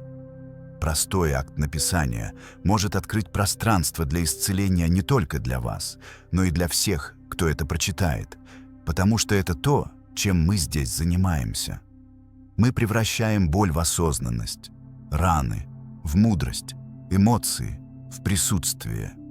И постепенно мы учимся идти легко, даже когда дорога тяжела. Внутренняя суверенность и автоматизм. Вы когда-нибудь задумывались, что самая большая власть, которую кто-то может иметь над вами, это та, которую вы сами ему отдали? Возможно, вы не осознавали этого. Возможно, это происходило постепенно во имя любви, принятия, сосуществования. Молчание здесь, уступка там, подавленное желание, проглоченная злость. И когда вы осознаете это, ваша жизнь уже вращается вокруг другого человека, его мнений, его настроения, его жестов. Вы перестали быть центром и стали отражением. Но вот правда, никто не может украсть ваш покой, только вы сами можете отказаться от него. То, что вы увидели до сих пор в этом видео, касается не только эмоций. Это о внутренней суверенности, о возвращении к центру себя, о том, как перестать поддаваться влиянию обстоятельств и начать формировать себя изнутри. Юнг говорил, что мы не то, что с нами происходит, а то, что мы выбираем делать с тем, что с нами происходит. Но как часто в жизни мы просто реагируем автоматически, защитно, импульсивно. И что самое любопытное, даже зная, что потом будем сожалеть, мы повторяем это, потому что импульс сильнее сознания, и это подводит нас к ключевому моменту всего, что мы здесь обсуждаем. Пауза, которая меняет все трансформация, не начинается с эмоций, она начинается в паузе между эмоцией и реакцией. Именно в этом коротком промежутке заключена вся сила человеческой свободы. И эта пауза — это не просто тишина, это ясность ума. Это выбор не быть рабом прошлых воспоминаний, старых травм, унаследованных шаблонов. Это смелость прервать цикл. Но как создать эту паузу? Ответ прост, но нелегок.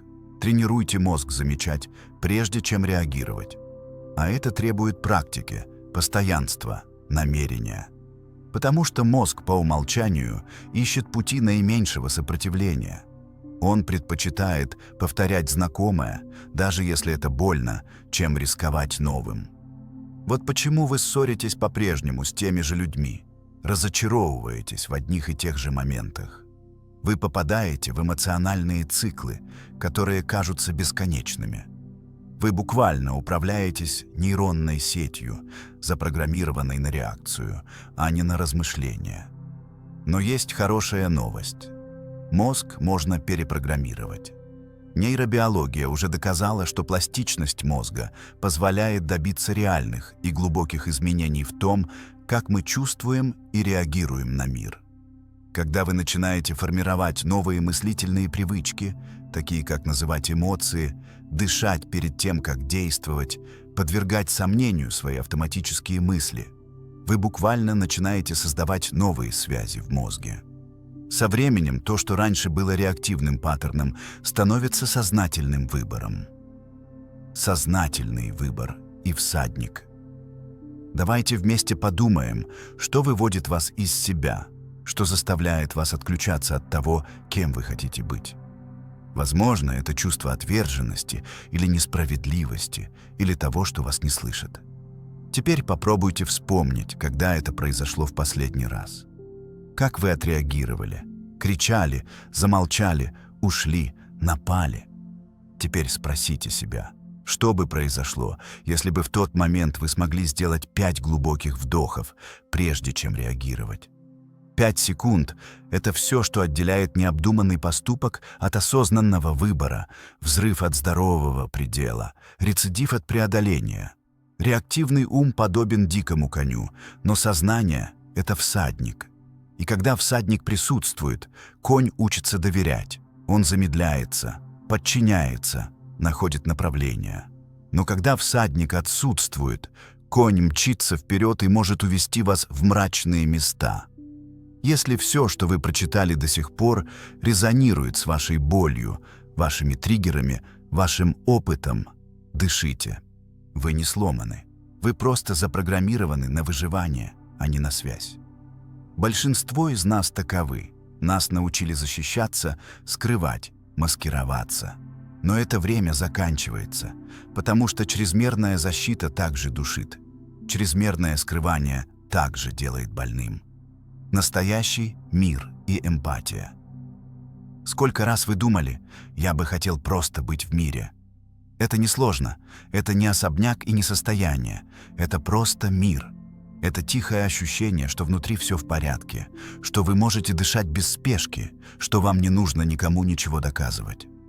Но настоящий мир не приходит с отсутствием конфликтов, он приходит с осознанностью. А это сознание рождается из практики, из внимания к маленьким моментам. Когда вы встаете с постели и осознаете свою первую мысль дня, когда вы смотрите на кого-то и задаетесь вопросом, что вы проецируете, когда вы чувствуете гнев и прежде чем взорваться, спрашиваете себя, что за этим стоит. Вы начинаете понимать, что за гневом почти всегда скрывается печаль, а за печалью почти всегда скрывается страх, а за страхом почти всегда скрывается просьба о любви.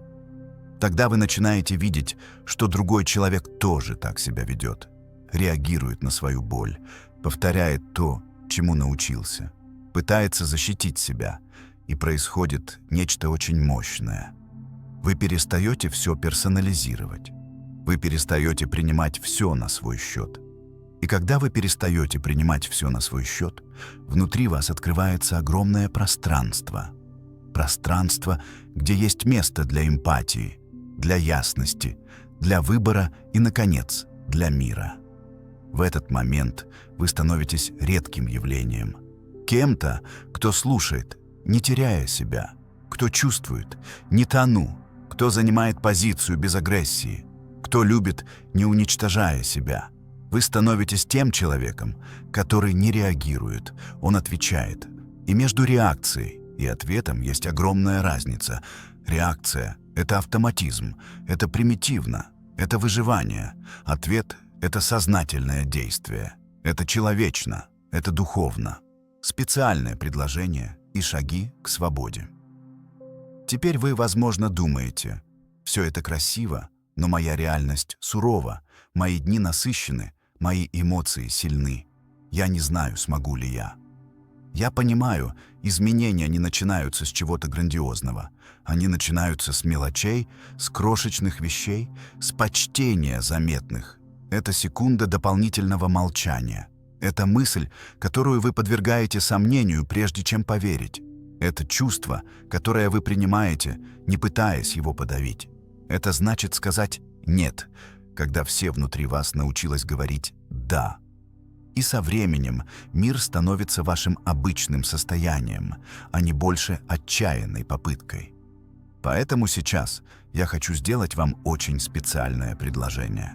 Если вы дошли до этого места, значит, что-то в вас хочет перемен, не поверхностных изменений, а настоящей трансформации такой, которая начинается изнутри и излучается наружу.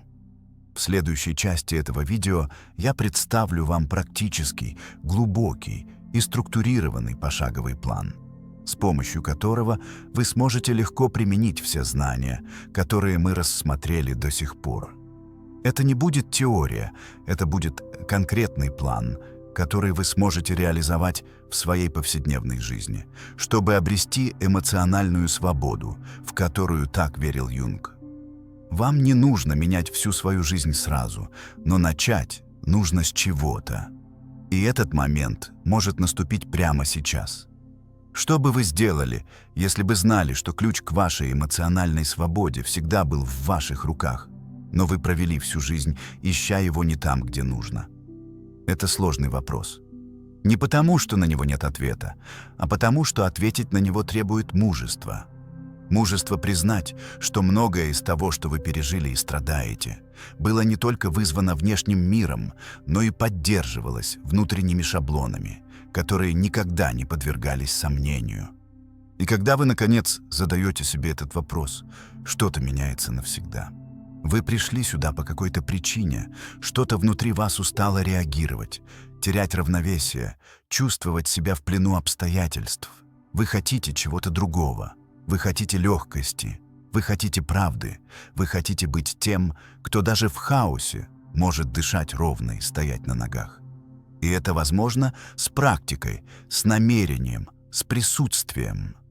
То, что я вам сейчас предоставлю, не является волшебной формулой. Это стратегический, эмоциональный и глубокий план, разработанный, чтобы сопровождать вас в процессе трансформации, который начинается изнутри. Речь не идет о контроле над собой. Речь идет о том, чтобы понять себя, выйти из реактивности и войти в состояние эмоционального осознания.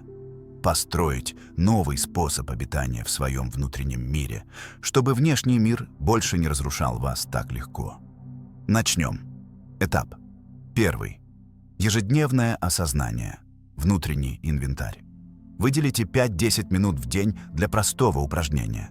Запишите или обдумайте 3 момента дня, когда вы испытали эмоциональный дискомфорт. Это могут быть мелочи – раздражение, осуждение, разочарование. Не рационализируйте, просто наблюдайте. Что произошло? Что вы почувствовали? Где вы это почувствовали в теле? Какова была ваша первая реакция? Отступить, атаковать, замолчать? Это упражнение помогает развить мышцу эмоционального восприятия. Это как включить свет в темном доме. Сначала глаза слезятся, но со временем вы начинаете видеть ясно, а ясность – это первый шаг к свободе. Этап. 2. Пространство между стимулом и реакцией. В следующий раз, когда вы почувствуете гнев, обиду, тревогу или желание ответить импульсивно, остановитесь. Буквально вдохните, сосчитайте до 5, почувствуйте свое тело, понаблюдайте за тем, что происходит с вами в этот момент. Это самый священный интервал в процессе самоконтроля. Это пространство, пусть даже крошечное, является входом в новое будущее. Со временем вы увидите, что этот промежуток удлиняется. Вы станете человеком, который отвечает, а не реагирует. Этап. 3. Переведите гнев в просьбу. Гнев – это законная эмоция, но за ней почти всегда скрывается неудовлетворенная потребность или невыраженный страх. Когда она приходит, спросите у себя, чего именно я хотел, но не получил, или что мне было нужно, но я не получил. Ответьте короткой фразой. Например, «Я хотел, чтобы меня услышали». «Я хотел больше внимания». «Я боялся, что меня не уважают». Это не устраняет гнев, но преобразует его. А в преобразовании рождается мудрость. Этап 4. Дезидентификация. Вы не являетесь своей эмоцией, вы пространство, которое ее содержит. Ежедневно, предпочтительно в вечернее время, уделите внимание практике техники молчаливого свидетеля. Сядьте в тишине и закройте глаза. Выступайте в роли зрителя, наблюдая за своими мыслями и эмоциями. Не пытайтесь ничего изменить, просто наблюдайте. Когда что-то возникает, про себя произнесите. Это проходит через меня, но это не я. Выполняйте это упражнение в течение 5 минут. Со временем эта практика сформирует новое, более любящее, устойчивое и ясное отношение к вашему внутреннему миру. Сознательные разговоры. Этап 5. Начинайте внедрять это новое внутреннее состояние в свои отношения. В следующий раз, столкнувшись со сложным диалогом, начните с фразы: «Я хочу понять, что происходит внутри меня, прежде чем реагировать на вас». Затем, проявляя уязвимость, назовите свои чувства. Например, «Я почувствовал себя маленьким, когда вы так сказали», или «Я почувствовал себя забытым, когда вы не ответили». Уязвимость – это обезоруживающая сила, несущая правду и создающая мосты. Если собеседник не знает, как справиться с вашей уязвимостью, это не страшно. Суть этой практики заключается в вас, в том, кем вы стремитесь стать, а не в поведении других людей. Развитие присутствия. Шаг 6. Выберите ежедневное занятие, которое поможет вам почувствовать связь со своим телом и дыханием. Это может быть тихая прогулка, осознанное принятие душа, управляемое дыхание или интуитивное письмо. Во время выполнения этой практики повторяйте про себя: «Я возвращаюсь к себе». Это действие укрепит вас, поможет сфокусироваться и, самое главное, напомнит, что смысл жизни не в избегании триггеров, а в том, чтобы лишить их власти над вами. Еженедельный обзор. Шаг 7. Определите один день в неделю для своего рода эмоционального подведения итогов. Возьмите ручку и бумагу и письменно ответьте на следующие вопросы. Когда я терял равновесие на этой неделе? Как я мог бы поступить иначе? Что я узнал о себе? Что еще причиняет боль и требует внимания? Этот ритуал трансформирует пережитый опыт в мудрость, а мудрость преобразует хаос в направленность. Если вы будете искренне, пусть и не идеально, следовать каждому из этих шагов, то вскоре заметите глубокие изменения в своей жизни. Вы осознаете, что человек, который ранее выводил вас из равновесия, больше не имеет над вами такой силы. Ситуация, которая прежде выводила из себя, теперь приносит ясность. Вы начнете вдохновлять окружающих не потому, что достигли совершенства, а потому, что обрели целостность. Поставьте лайк этому видео, если оно вас тронуло, и поделитесь в комментариях, можно анонимно, тем, что произвело на вас наибольшее впечатление, что все еще вызывает трудности или какую боль вы готовы трансформировать. Это место для встречи, поддержки и пробуждения. Вы не одиноки, мы с вами. Ladies and gentlemen, don't let your learning stop at knowledge. Let it evolve into action. These aren't just poetic lines. They are a declaration, a wake-up call, a sharp internal alarm meant to rouse those coasting through life unaware of their untapped potential. We live in a time when information isn't locked away in libraries. It's delivered instantly through search engines and scrolling feeds. And yet, in an era overflowing with insights, action remains scarce. Most people don't need another webinar. They don't need another podcast episode. They don't need another motivational quote on their desktop background. What they truly need is ignition. They need forward motion. They need to decide. Learning without action is deceptive. It gives a false sense of progress. It feels useful, even enlightening, but it's not true growth. It's procrastination wearing the mask of productivity. The real threat today isn't ignorance, it's the illusion of improvement. Without results to show, there is no transformation. And let's be clear, people will measure you by your outcomes.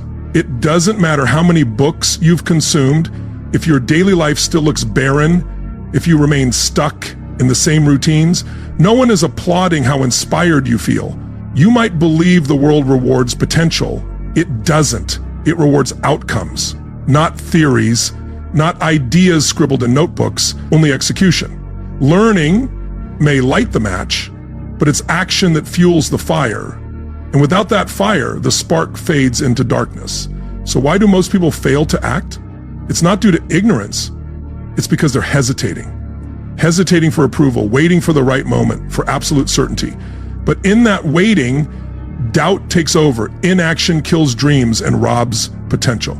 You must reject that mindset. Don't ask life to hand you the perfect setting. Create it yourself. Stop saying, once I know more, then I'll start, and start saying, I will grow by doing. The most valuable lessons are learned in real-world trials. Not from lectures or textbooks, but in the field, where your hands are bruised, your vision blurred with sweat, your voice shaken by fear, and your heart steady with courage. That is where learning becomes transformation, because what you do teaches more than what you hear. Knowledge isn't power on its own. It becomes power when applied. Ideas mean little without action. Insight without follow-through is wasted. Discipline builds the bridge, hunger fuels the engine, and action slices through all excuses like a blade. Here's the truth. One that will set you apart from the 95% who remain spectators all their lives. You don't need more hours.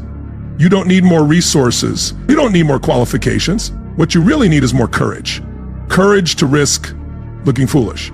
Courage to fail. Courage to be unskilled before you're skilled, and skilled before you're great. The truth is, most people aren't perfectionists because they strive for excellence. They're perfectionists because they're afraid. Afraid to start. Afraid to be seen learning. Afraid that someone might notice they're figuring it out as they go. But hear this clearly. Every expert was once a beginner. Every master started out messy. Even the greatest still feel fear. The world doesn't reward what you know, it rewards what you create, what you build, finish, and contribute. You can read about swimming for years and still sink the moment you're thrown in the water. So jump. Yes, jump. That thing you've been overthinking for months. Begin. That dusty idea in your notebook, bring it to life. That goal that terrifies you, chase it, because you'll learn more in 1 hour of uncomfortable action than in 100 hours of passive observation. That's why the wealthiest person isn't always the smartest, and the most fulfilled isn't always the most educated. Why? Because action levels the playing field. It turns beginners into professionals and dreamers into doers. Action transforms ideas into impact. But to act, truly act, you must break your dependence on inspiration. Inspiration feels good, but it doesn't last. It's the spark, not the fuel. If you wait to feel inspired, you'll wait forever. Champions don't wait, they move. They create the feeling through action. So move, even if it's clumsy, even if it's small, even if it's not perfect. Because small steps build momentum, and momentum is more powerful than motivation. Start where you are, use what you have. Do what you can. That's enough. Not later, not next week, not once everything's perfect. Now. Because life rewards action, not those who study the path, but those who walk it.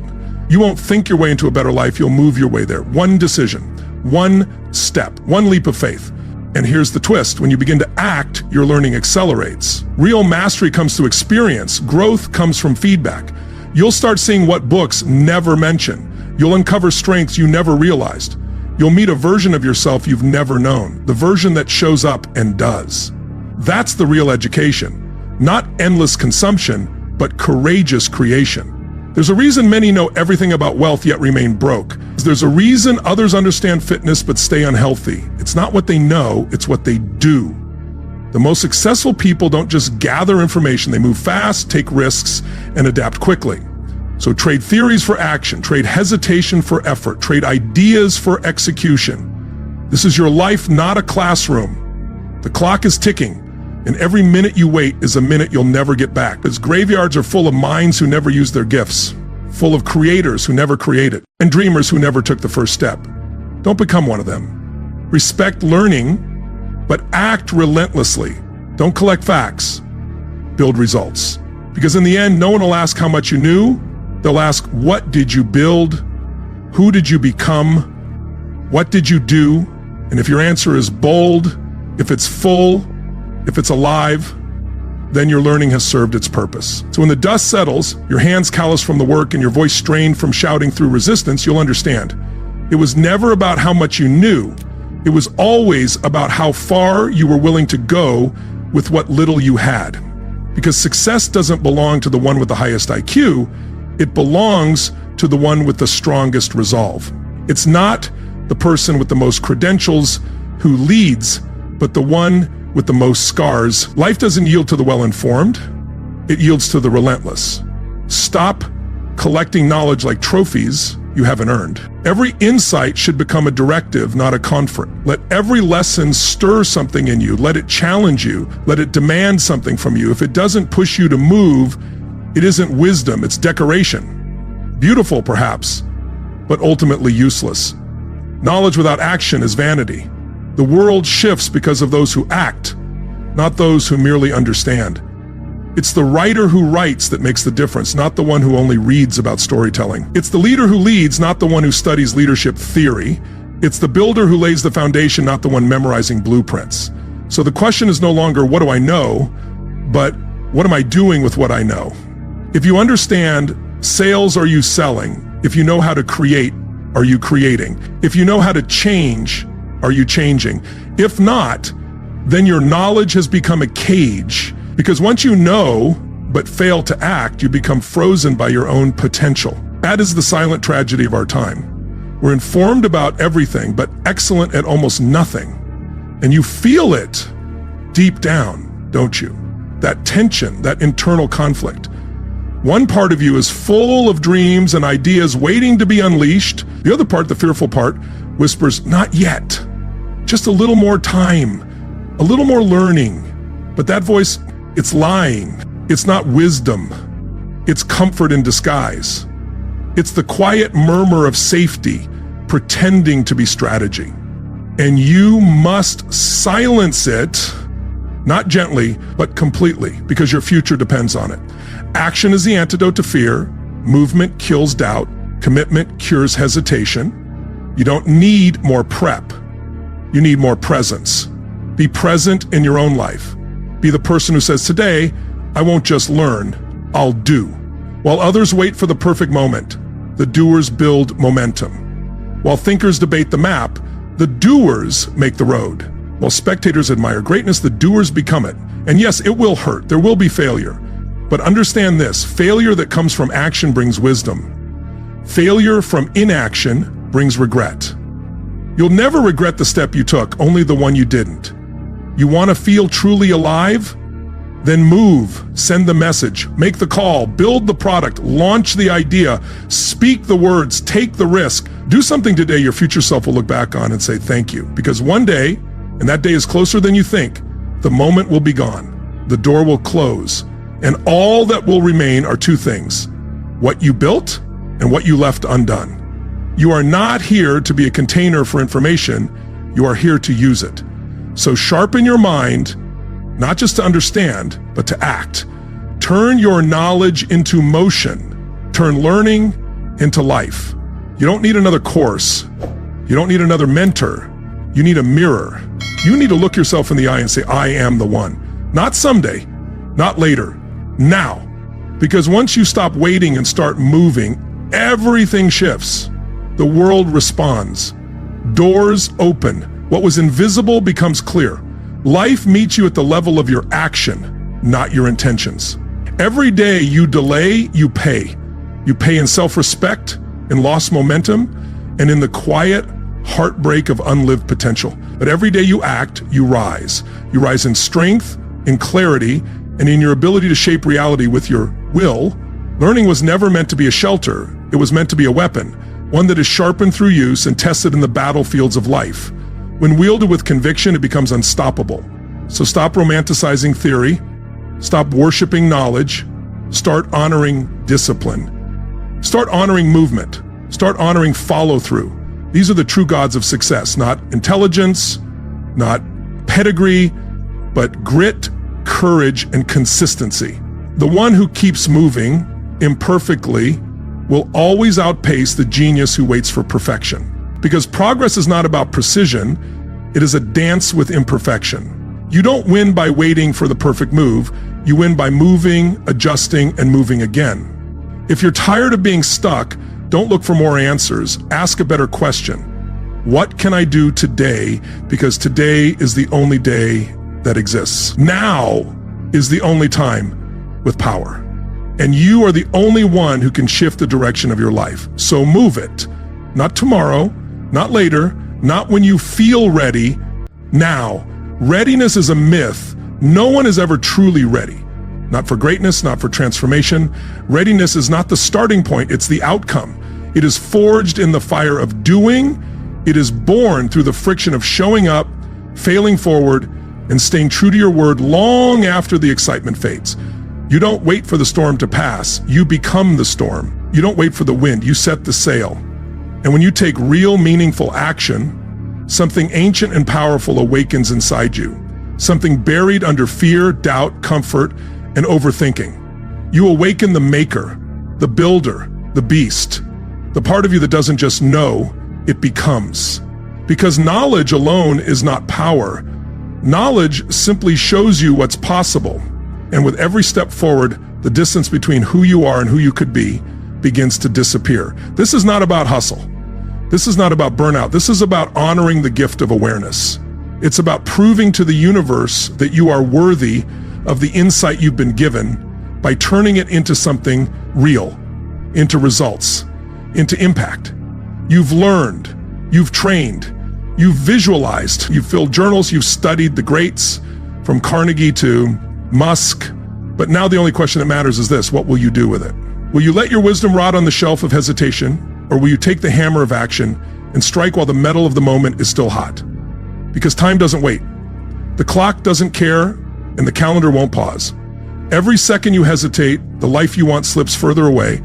Every time you flinch, the door begins to close. One day, when the silence settles in and the dust clears, you'll look back and you'll either be proud of what you built or haunted by what you didn't. Don't let your life become a museum of missed chances. Don't let your mind become a warehouse of unshipped dreams. Don't let your learning become your leash. Unleash it, use it, wield it. Turn the page into a plan. Turn theory into tactics. Turn insight into impact. Because knowledge is not the destination. Action is the revolution. Every lesson you've ever learned has one job: to make you move. And if it's not making you move, then it's not finished. And if you're not moving, then neither are you. So stop searching for more to consume and start living in service of what you were meant to create. Become the one who took the wisdom and built something eternal. The one who acted even when it was hard, even when it was risky, even when no one clapped. Because history is not written by the informed, it is written by the engaged.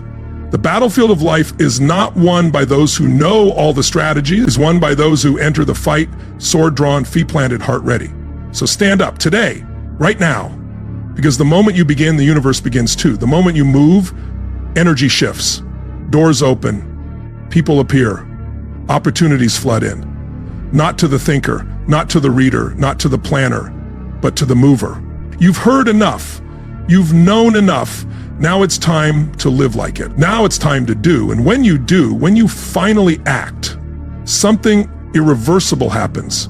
The internal shift becomes external reality. The invisible becomes flesh, the intangible becomes real, and the world begins to reflect the power you always had, but never used. That's the truth they don't teach in school.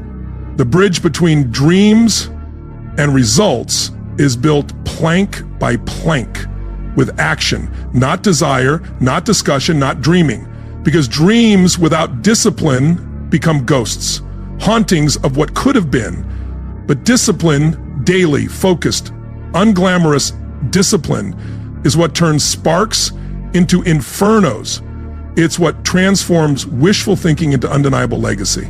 So wake up from the seminar coma, get off the inspiration treadmill, unplug from the addiction to more information, and return to the temple of the body in motion. Because nothing grows from thinking alone. The seed must hit soil, the hand must strike hammer, the word must become deed.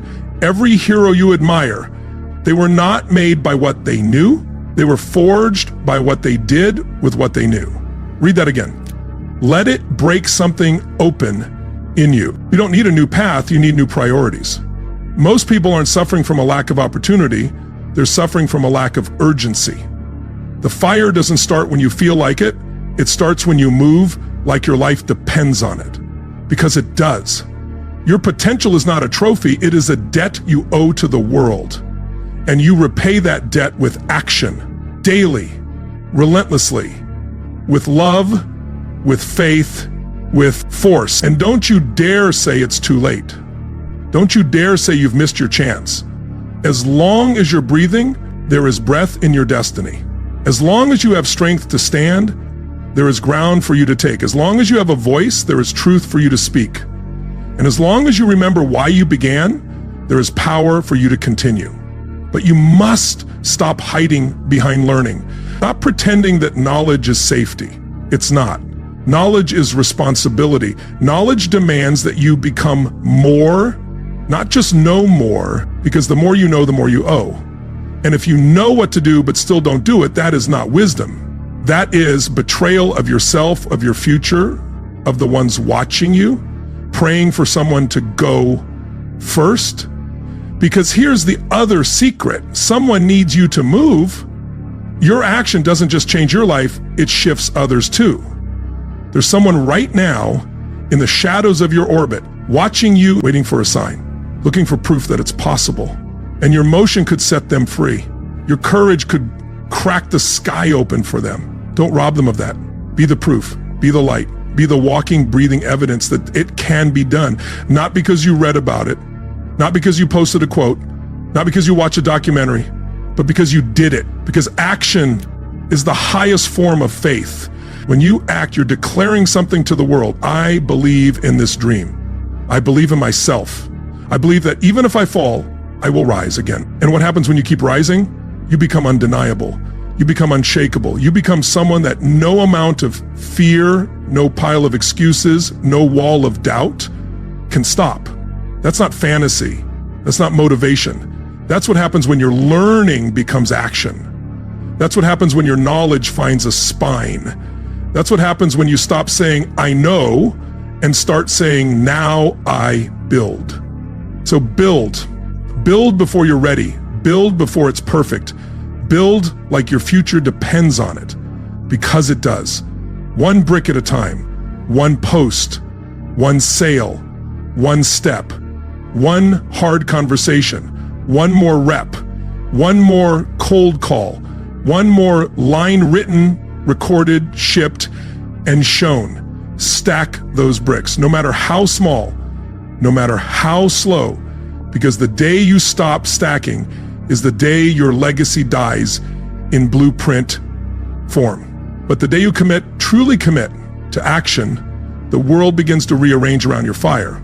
So when the world whispers, wait, you roar back, watch me. When fear says, what if you fail? You answer, then I will fail forward. And when doubt shouts, you're not ready, you move anyway. Because courage has never required certainty. This is your awakening. This is the moment you realize that action is not the enemy of learning, it is its final exam.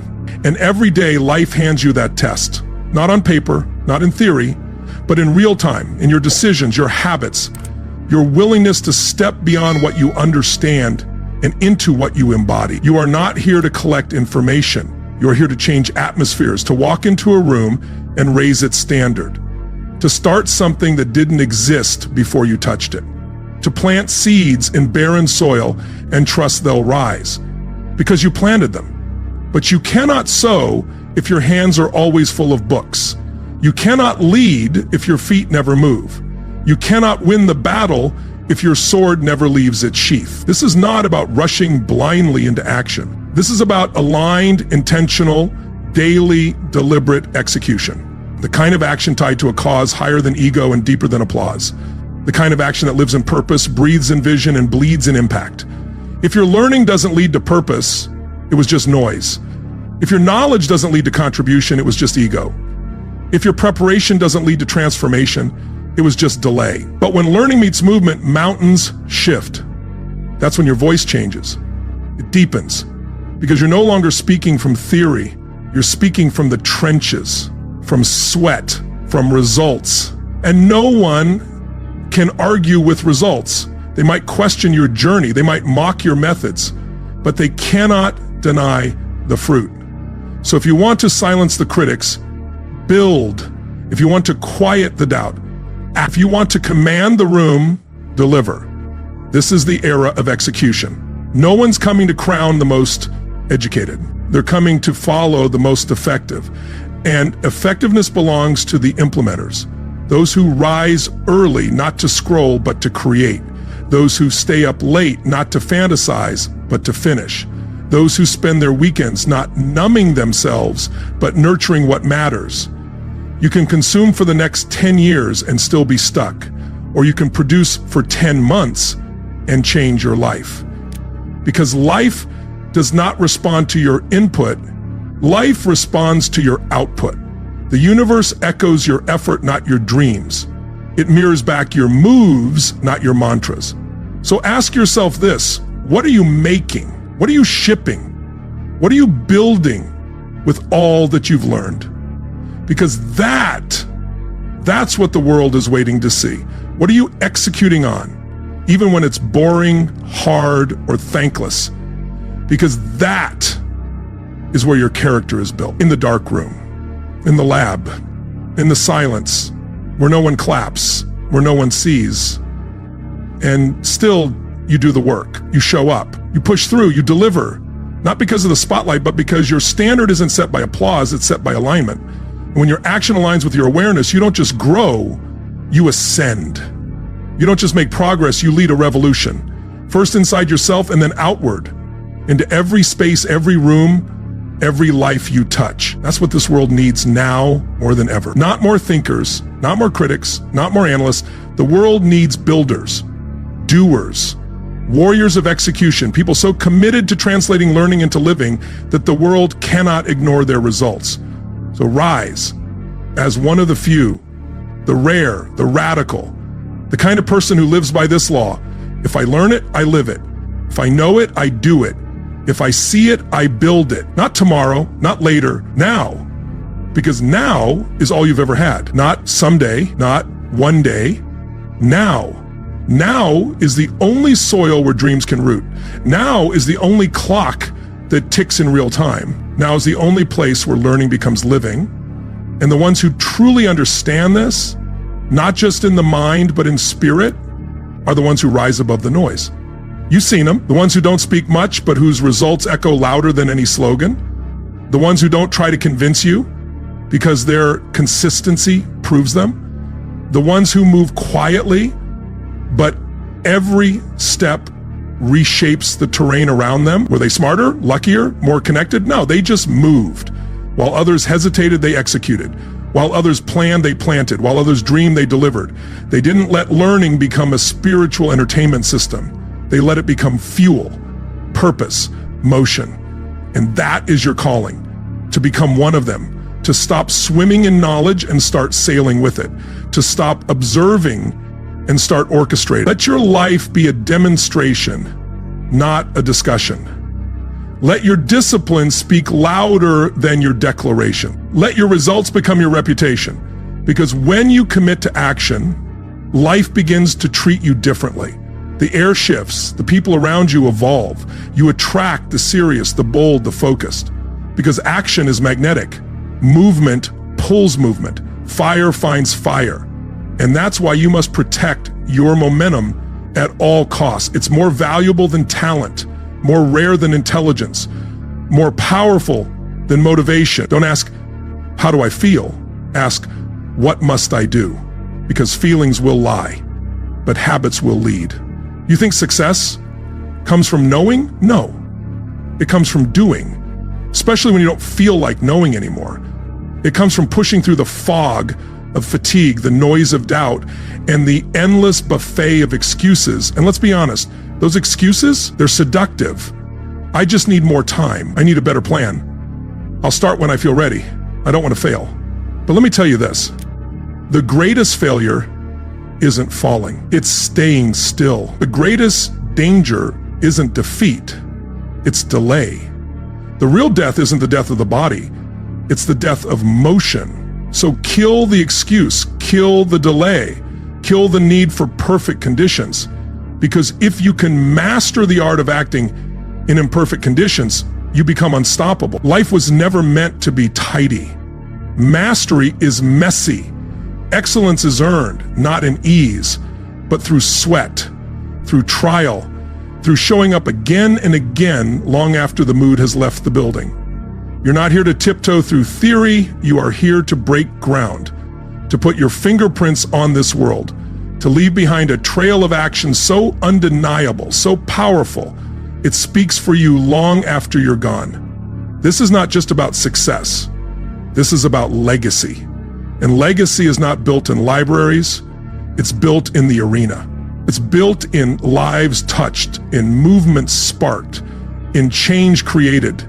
Because one person refused to stop at learning and decided to live it. Let that be you. Let your story become a masterclass in momentum. Let your every step declare, I refuse to die with this potential inside me. I refuse to be the one who almost did. I refuse to trade a life of purpose for a life of passive consumption. No more reading without risking. No more studying without stepping. No more preparing without producing. It's time to shift from consumer to creator, from student to soldier, from dreamer to doer. Because when you move, really move, you awaken something ancient, something divine, something unstoppable. And you finally understand the point of learning was never just to know, the point was to build a life that shows it. So lean in, because we're not done. You see, once action becomes your native language, everything changes.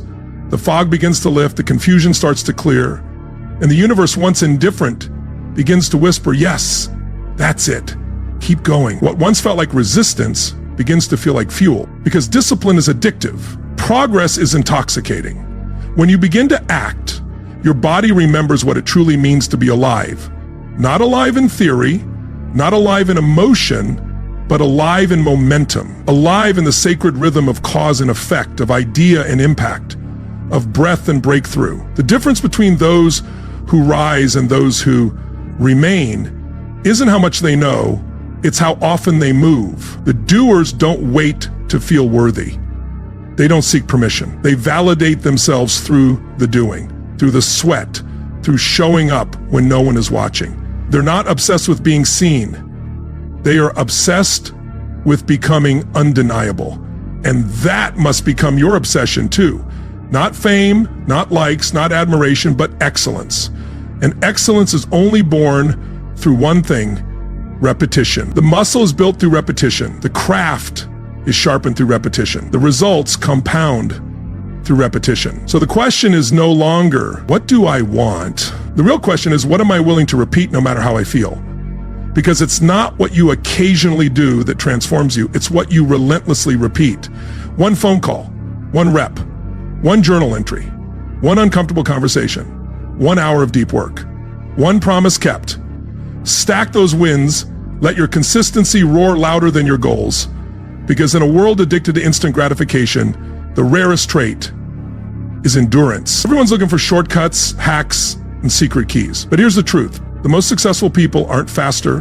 They're simply more consistent. They don't sprint, burn out, and disappear. They show up again and again and again. When it's boring, when it's hard, when no one's clapping. They keep doing what they said they'd do long after the mood they said it in is gone. That is what separates legends from dreamers. Because a dreamer is high on learning, low on doing. High on starting, low on finishing. They love the vision board, but fear the execution. But the builder, the implementer, the leader, they make motion non-negotiable. They treat their craft like a calling. They let their actions introduce them. And because of that, the world makes room for them. The world trusts them. The world follows them. And here is the most powerful truth of all. The world doesn't need more knowledge. It needs more leaders. Leadership begins with one thing: follow through. Follow through on your word. Follow through on your goals. Follow through on your calling. Because every time you follow through, you become someone worth following. Not just in business, not just in relationships, but in life. So today, yes, today, commit to doing the thing you've been postponing. Not reading about it, not researching it, doing it today. When you take the first step, or the next step, or the hard step, send the message, make the call, hit publish, hit record, take the meeting, pitch the client, launch the page, wake up earlier, turn off the distractions, say no, say yes, say it's time, because the clock is not waiting, and neither is the life you were born to build. So let's press forward with fire, with force, with finality.